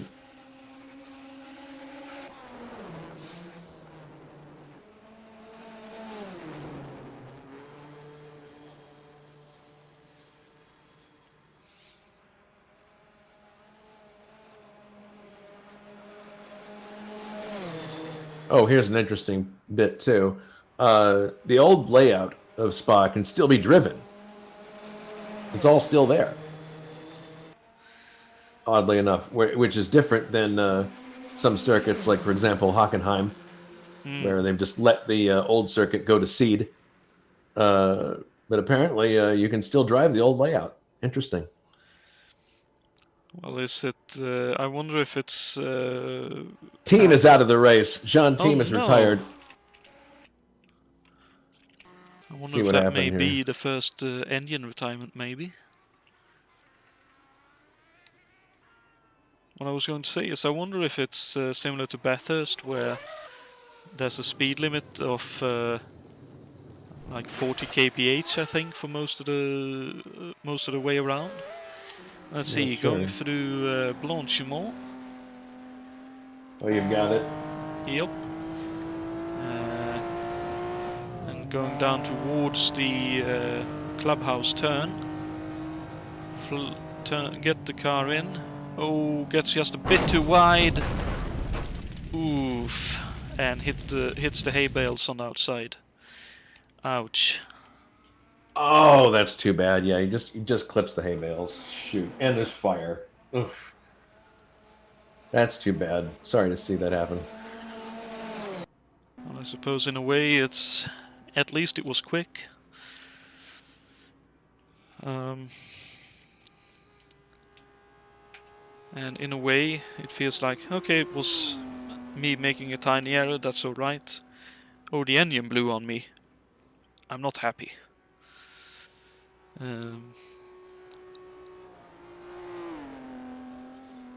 So in a way it was at least on Jon's, like something Jon did that caused it, and not simply the engine going, nah, I'll have enough.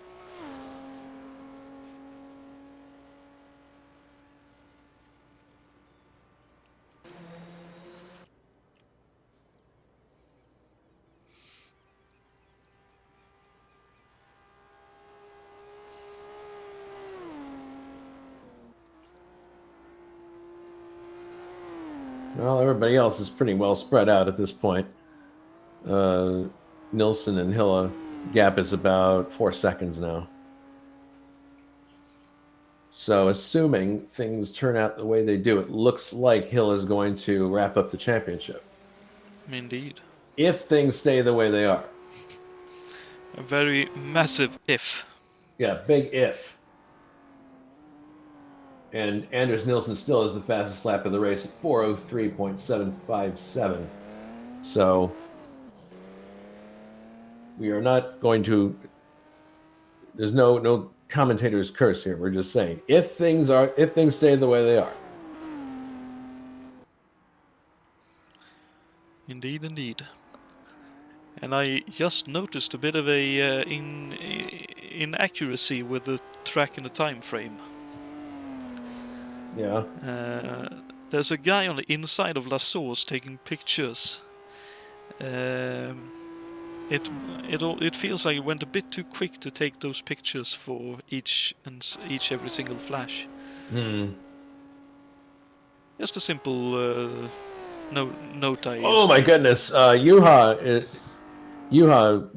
just letting it all hang out as he's trying to drive. I mean, his only recourse at this point is to get the fastest lap. He's driving as quick as he can. I guess that would make sense. I reckon he's at least trying to see, like, okay, how close can I get? Can I get it? What has he got to lose at this point? Indeed. He's definitely driving it for all it's worth. Indeed. Let's see what kind of lap time he gets on this lap where he's been going hell for leather here then.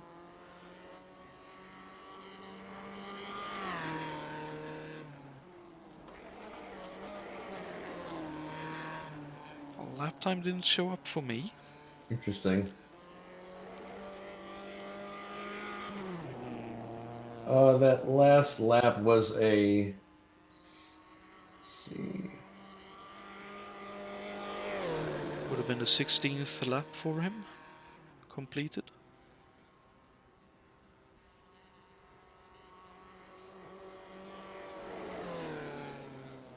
Oh dear. That's a bit of a moment, but... yeah, he's definitely pushing.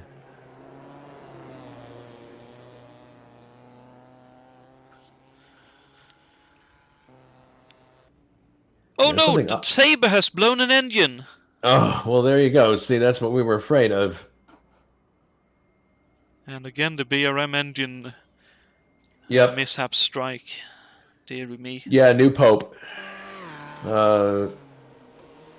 Goodness. It definitely seems like the BRMs have the easiest to stress engine in the field. I could be wrong, but it seems like they are running on a higher rev range. That could be the problem, I suppose. Like just by default. Might be. So Centorami is now in 5th place, the final point scoring position. And Hlavic is up into 6th place. Eventually, Chacon will be 7th. I think he's coming around now to take 7th. Mm-hmm.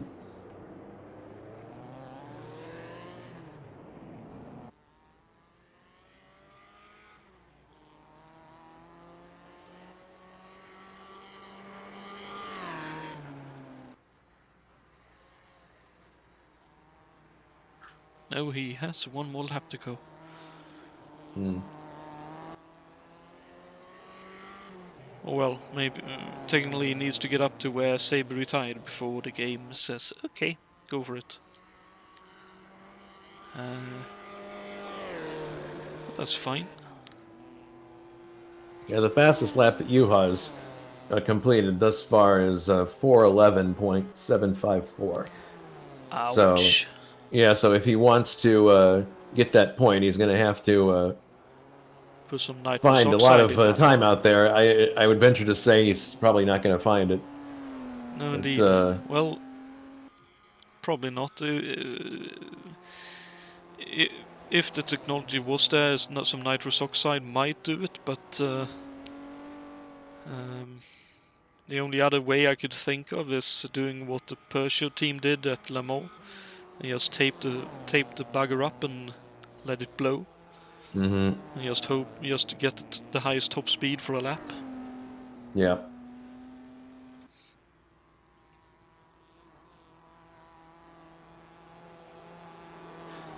After which point they obviously put in the chicanes on the Mulsanne straight. Yeah.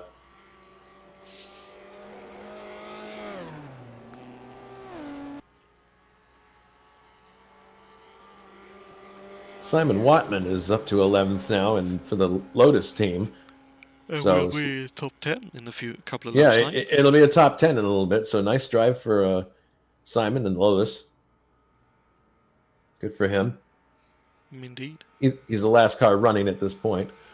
One lap adrift. Also, Raja has retired recently then. That's unfortunate. No, Rocha, he's rolling on my screen. No, he's ahead of him. Of course he is. Yeah. Mm-hmm. My apologies. My apologies.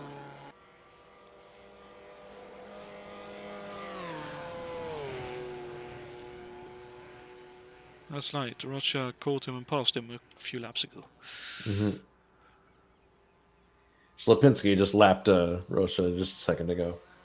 So Rocha and Watman both adrift of the main field itself. Yeah, it's too bad about Sabre. But I kind of figured that one of those cars embroiled in that battle was gonna have the engine let go at some point. Mm-hmm.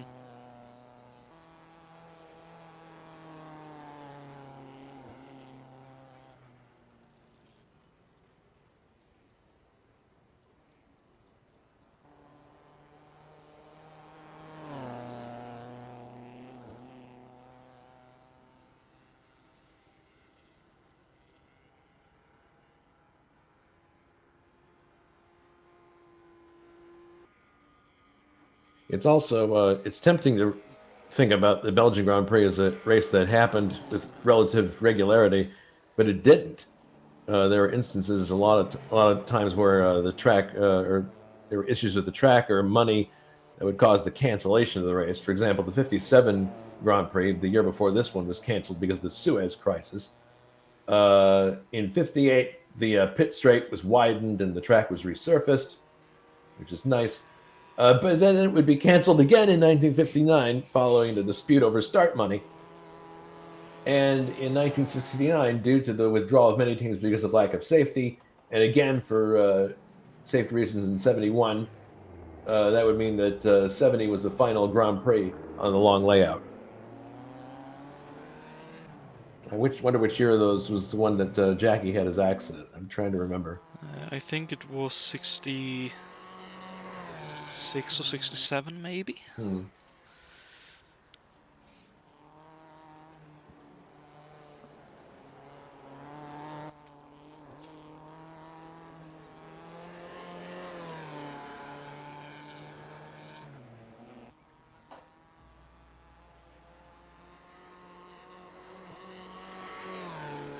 So right now there are 11 cars running. It's better than we did with the Portuguese Grand Prix. In the end, how many were there in the end with that one? I think 3 finished. Wow. That's incredible.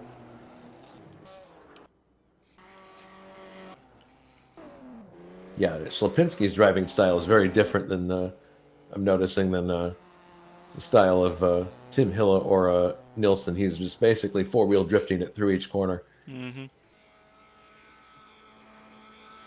The common comment that you'll hear from people comparing front-engine cars to rear-engine cars is that the front-engine car, you can feel it starting to get away from you earlier, and so you have a chance at saving it. With a rear-engine car, you have less warning of the car getting out of shape. Yeah, I mean, there's a joke as to why Porsche called the Porsche 911. So that people who bought it knew which number to dial when they went off the road. Looks like we have a Luciano Rocha cheering section in the YouTube chat. That's good to see. Yeah, he's in 9th at the moment. 2 laps down.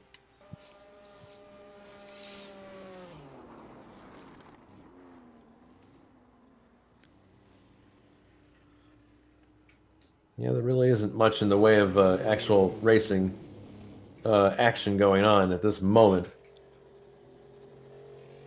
Well, it's one of those things. Yeah, people are going to have to look after their engines at this point, I think.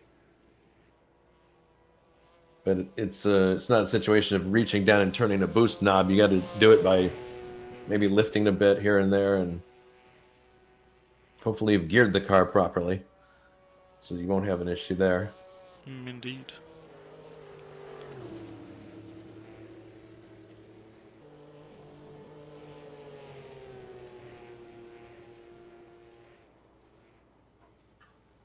Oh, perhaps you could tell everybody what race is coming up next week.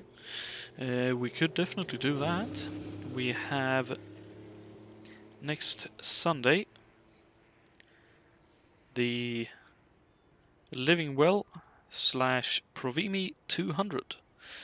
That's the 11th round out of 15 for our 1987 Kart Championship Series. That race taking place on Road America. Mm-hmm. I believe one of the oldest racing,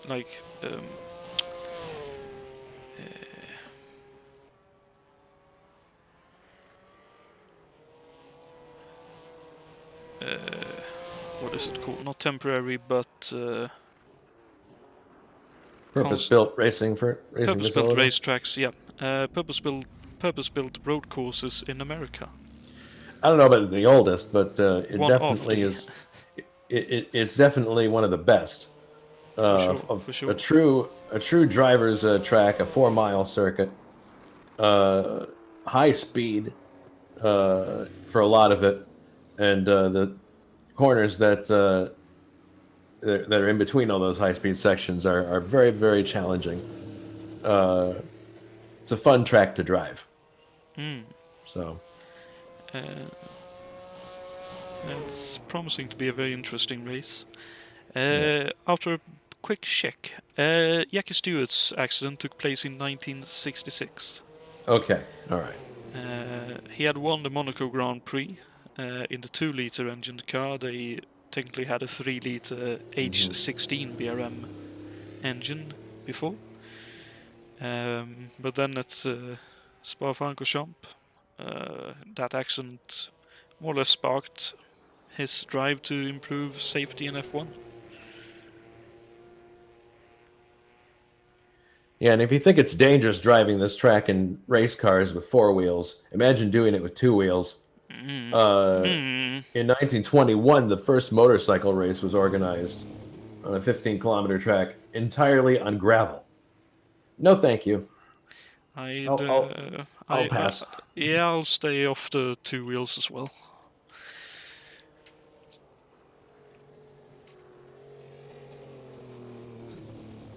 That is effectively... Oh no, Simon Wattman has retired. That's too bad. It's effectively... sounds like suicide commitment there. But he did make it up into the top 10, which is at least a positive thing. He gets a top 10 finish and 1 point for the Lucas Rita Trophy Championship. True. Let's see what that'd be happens. 2 points. Oh, 2 That's indeed. 2. Indeed. Yeah, 2 points.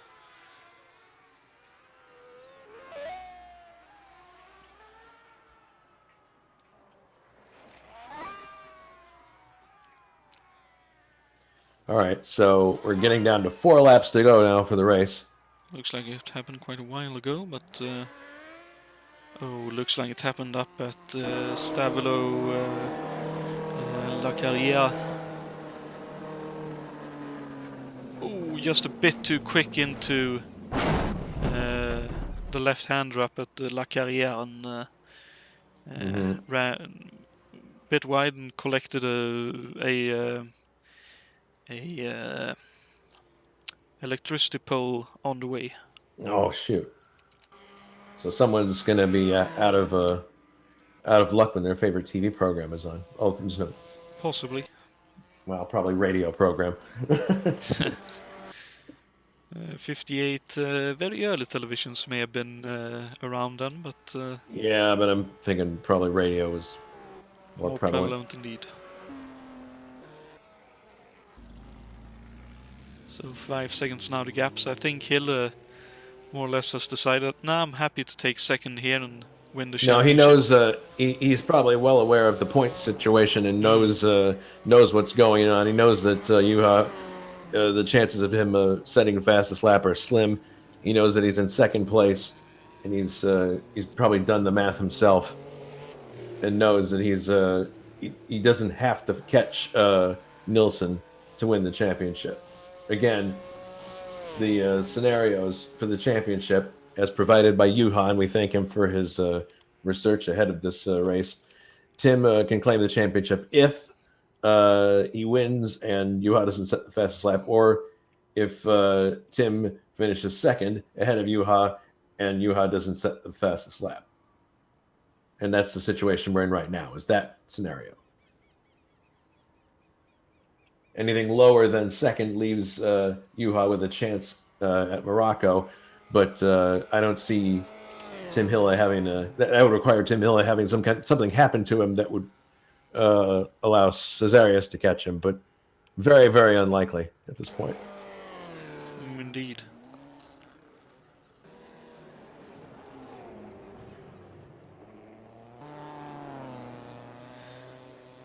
I switched back to checking up on Shlapinski and definitely sprint carring it.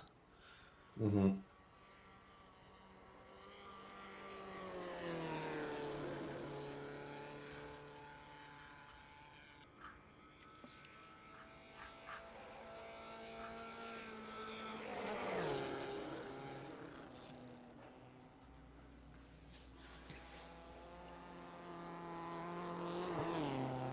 Yeah, Hill is definitely, I think, just resigned himself to being second at this point. Knows the situation. Mm-hmm. He's definitely not driving all out at this point. You can see it just watching him. Just the way the car handles. Indeed, especially compared to Shlapinski. Mm-hmm. It's well, Shlapinski only knows one way to go. All out all the time, I think. A lot of the time for him. It definitely looks like it, at least when he's driving, but Mm-hmm. I'm sure he can hold back as well. It's maybe a case of what I described earlier, where backing off just a little bit and running on your own, you may make mistake. Going all out and really trying, you will actually keep the concentration better. Mm-hmm.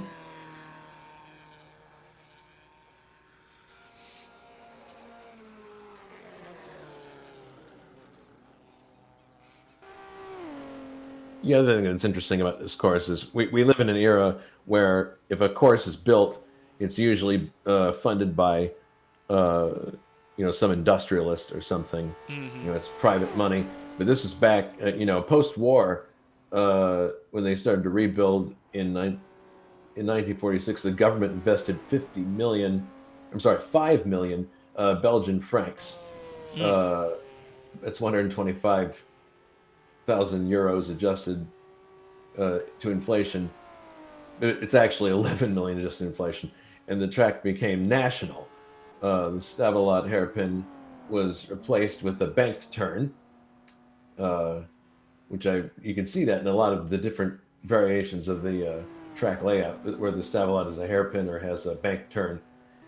After the exit of the officially unnamed Hollowell corner, to make it even faster, and that gives us the layout that we're using for the 1958 race.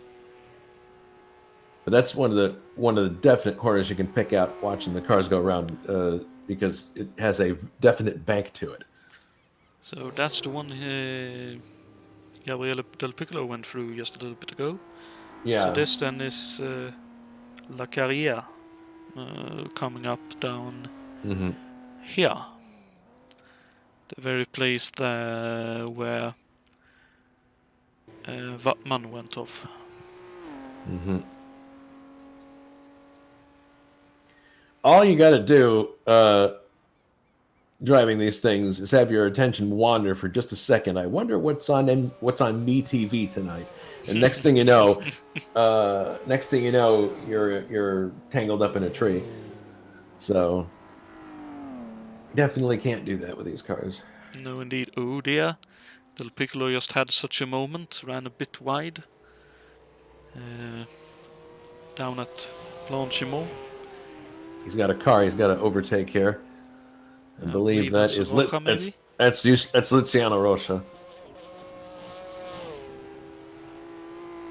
We are coming up very close to the end of the race here. 2 laps to go, I believe. Yes. Oh, Rocha very wide at La Source. Mm-hmm.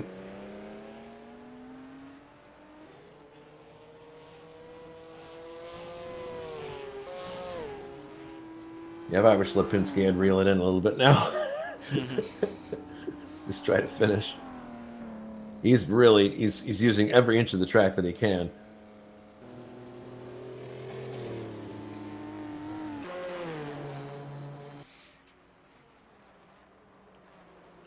It's interesting to note that Centorame is actually closing in on Del Piccolo at the moment. Oh, really? Just a little bit. Not like at light years pace, but... Well, there may not be much time to do it. No, it's still there's a 13-second gap there, so it's... Indeed, but I'm 28 kilometers to try and make it happen at, so... The distance is enough, but... Yep. Probably difficult. Mm-hmm.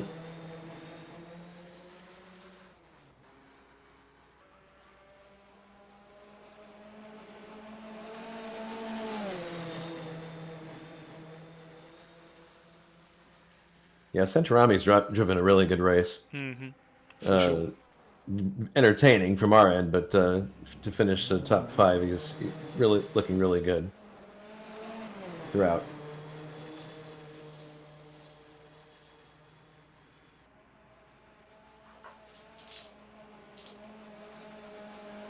All right, so let's see. Where do we stand with Nilsson here? He's going to be starting his final lap once he completes this one. And Hilla's still in sight of him all this time. Yeah, Nilsson very smooth, driving a very superb race. Not overly excited. Generally not. That was just a bit too much on the inside of the tractor. A little bit, but he's okay.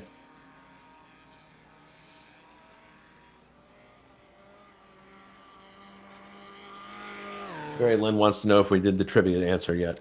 No, we haven't. 1 lap to go now for Nilsson as he exits La Source and heads down the hill. There's no white flag in Formula One, but he's got 1 lap to go.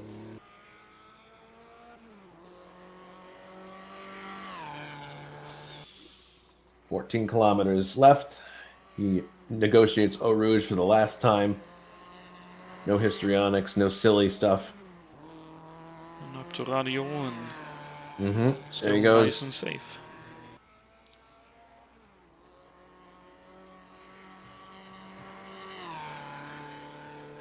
And Hilla is through as well with no problem.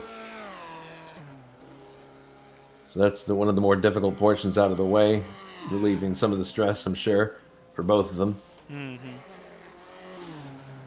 I suppose one of the difficult things with these cars where you're going so quick with no aero assistance whatsoever, every single turn is technically difficult.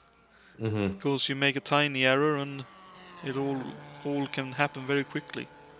No question about it.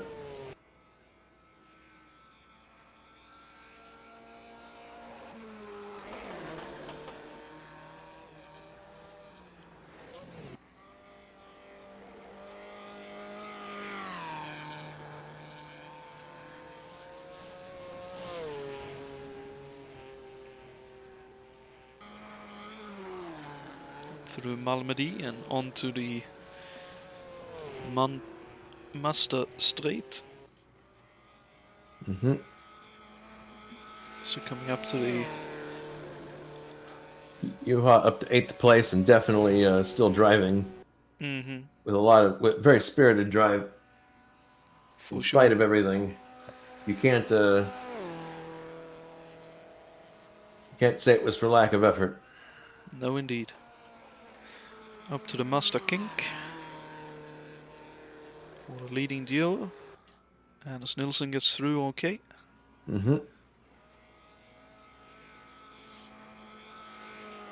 So in the situation that we're in right now, providing nothing happens crazy in the next few minutes, it means that Ferrari is going to claim the Constructors' Championship because the first Ferrari is finishing ahead of the first Cooper. Indeed. And Tim Hilla in second, ahead of Juha, and Juha has not set the fastest lap, so that means that Tim Hilla will win the championship, assuming he can complete this lap. It's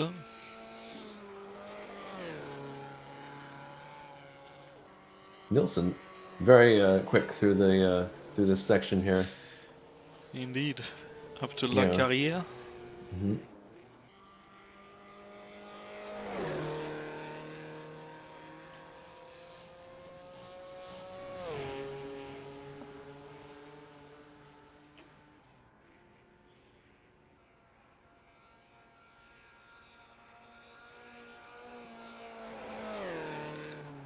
And into the Blanchimont section. Almost there. Yep. Nice and safe, no histrionics. Mm-hmm. And Hille even more calm by the sound of the engine. Through the clubhouse turn. And just a short straight and then La Source. For the final And time. here they come. Around the corner, the guy with the camera at the flash has got the winning picture. Indeed heading so. down the hill. And the finishing flag is out, awaiting Anders Nilsson, who takes the win here in the Belgian Grand Prix. Well done. And right behind him, Tim Hilla, the 1958 champion. Along with his team in the Ferrari. Yes, Ferrari. Ferrari, also the constructors. Plant.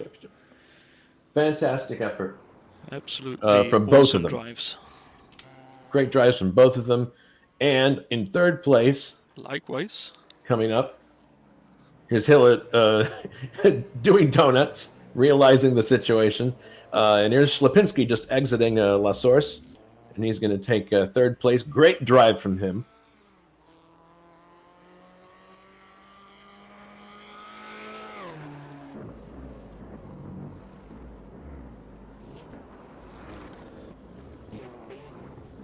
And here comes Gabriel Del Piccolo, who's going to pick up fourth place. Nice finish for him. Very good drive. He didn't really have much battles to keep himself busy. In some ways, that can be a problem. It'll make you go to sleep. Indeed. But he drove a very smooth, consistent race to finish fourth. Good job. Here he is now arriving at La Source. Especially impressive considering the old Maserati that he is driving. Mm-hmm. Yes.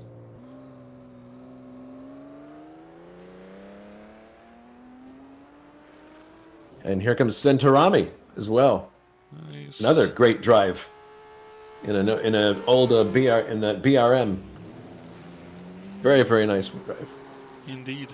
A little bit of drift as well coming off La Source for the final time. Enjoying himself fully here, finishing fifth and scoring the final point in this race. And I believe we have one car left on the lead lap. That would be Hlavic. Scuderia Centro Sud. Number 5. Yep, here he comes now. Yeah, he's left on the... Yeah, here he comes. And believe that's the last car in the lead lap. Then you have Bruno, Juha, and Luciano those three elap adrift. Indeed. And here he comes, finishing 6th. With, as well, Bruno Chacon, having not crossed the finish line yet, so let's take him across the finish line as well. In the in the first of the works Coopers, I think, second of the works Coopers. Slapinski was driving the works as well. Down towards the finish line to finish 7th. User joined your channel. And I believe Juha may not actually have brought the car across the finish line yet. Such a long racetrack. Oh, we're joined in the booth by the champion. Well, first and foremost then, congratulations Tim, both on finishing 2nd here and obviously with the championship victory. Thank you. You must be thrilled. Yeah, I mean, it was a hard race for me, especially following Anders who had a massive pace today, who is also in the green room waiting for a move, I think. Oh, that's right. Let's bring him in too.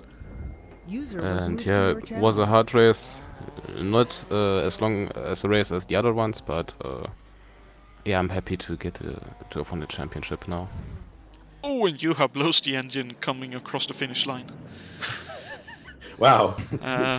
I suppose that's a god damn it over rev, giving the mechanics a bit of extra work. Well, Juha gave it his best. Did everything he could to towards the end there, but to try to set a fastest lap. But was there a point, Tim, where you realized Anders is here too? Congratulations, Anders, on winning the race. At some point, Anders clearly had the legs to pull out a gap. Was there a point where you said to yourself, okay, I'm going to let him go, and just because I know that where I'm at, I can still claim the championship? That was actually my plan before the race, because we already had a race in France at Reims, which is a quite similar racetrack, and there Anders essentially did the same. I won the start, but he won the race and kept me easily. So I knew I wouldn't be able to challenge him today. Well, it was a really good drive from both of you. Anders, congratulations on the win. How was it for you up there? You got past Tim Hill, and then it was a case of staying ahead. But how did you find the race and the track overall? Yeah, thank you. First of all, I gotta say sorry to Tim. I almost ruined both our races there. I was really fast through the chicane, and I hit you in the rear, I think. So I say sorry for that. Yeah, it was. Tim was faster uphill climbs with his Ferrari, but I felt I had the edge on him in the twisty and top speed, I guess. So it was a great race. It was very fun, but he was always there constantly, so I couldn't relax. I mean, I think if I eased off too much, he started to gain seconds on me again. So it was fun, great drive from Tim, and congrats to the championship. Well done, well deserved. Yeah, I think that's the general sentiment from those of us in the booth and those watching. Very good drive from both of you, for sure. And Juha, unfortunate for you, situation where you were in the middle of a very spirited dice, and it just ended up in an accident, but came out and kept going. Was the car repaired fully, or were you fighting it the rest of the way? It was reasonably well repaired.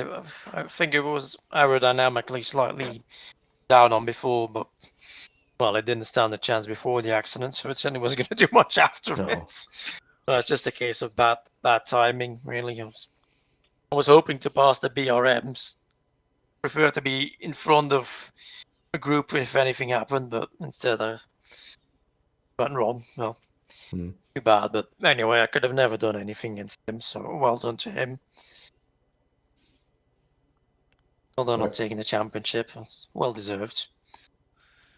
In that dice, we saw you ran in behind and be able to keep up with the BRMs, but Was it a case of as soon as you left the slipstream where the car effectively hit a brick wall and it just went back down in speed, or? If the straight was long enough, it was fine. I could overtake them. The problem was at the next straight, they'd be there again. It's basically a hopeless fight. I'd always get caught again.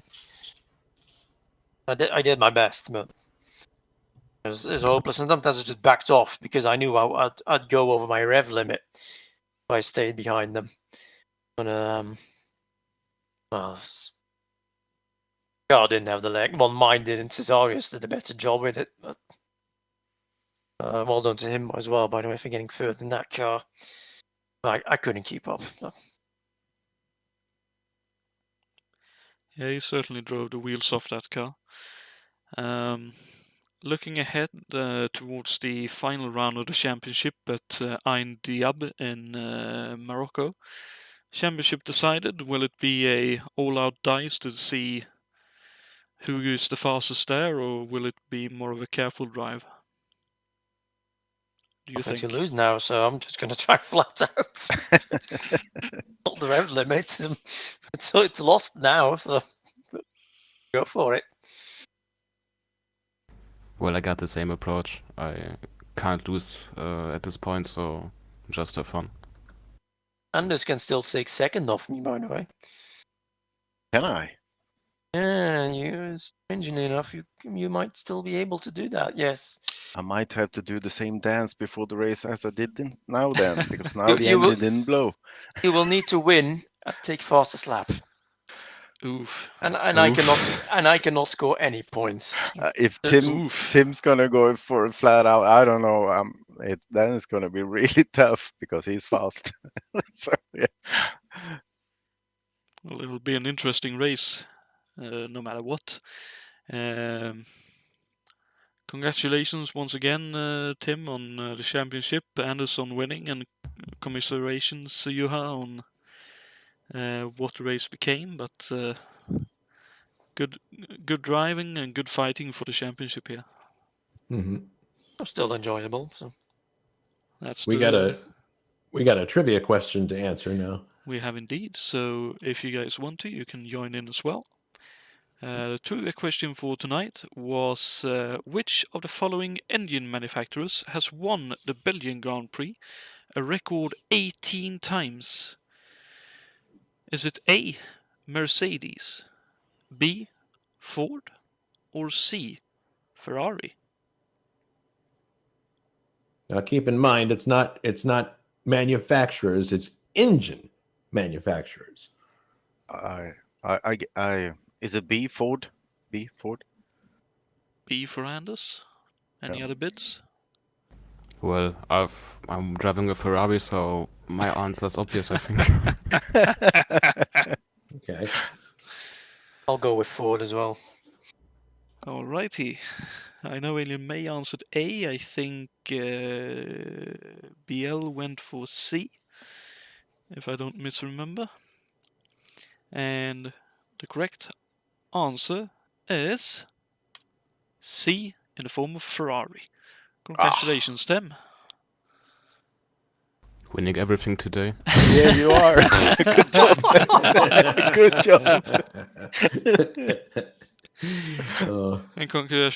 And congratulations to BL, who I think also answered Ferrari. Any final thoughts on your end, Jason, for this event and the championship as such?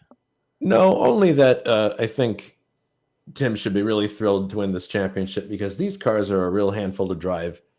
They're not easy, and they require. I mean, we run other types of races and other types of championships throughout the year, more modern ones in this, obviously, and so it really requires you to change your style. You know, if you've been driving an '87 Indy car for part of the week, and then you want to practice this, then you have to totally change your mindset. You have to change how you're thinking about driving, how you're thinking about how the car is going to behave, and it's really hard to do that. To think about both at the same time. So I think that says a lot about Tim's versatility, and I think it's a really well-deserved championship. He should be really pleased. And that's a fantastic sentiment to finish this broadcast off on. So, Well, go on. we should also remind everybody what's coming up next week. I was just about to do that. Cool. So, with that, we'll be capping off the broadcast. Just a quick reminder that the Living Well /Provimi 200 will take place next weekend. Green flag being flung at roughly 2000 CEST on October the 16th. But up until then, for that I'll be back in the booth. Thank you everyone for watching, and I hope you all enjoyed this one as much as me and Jason did broadcasting it, and from the looks of it, the drivers enjoyed driving it. But until next weekend, take care and look after each other, everyone. Bye-bye.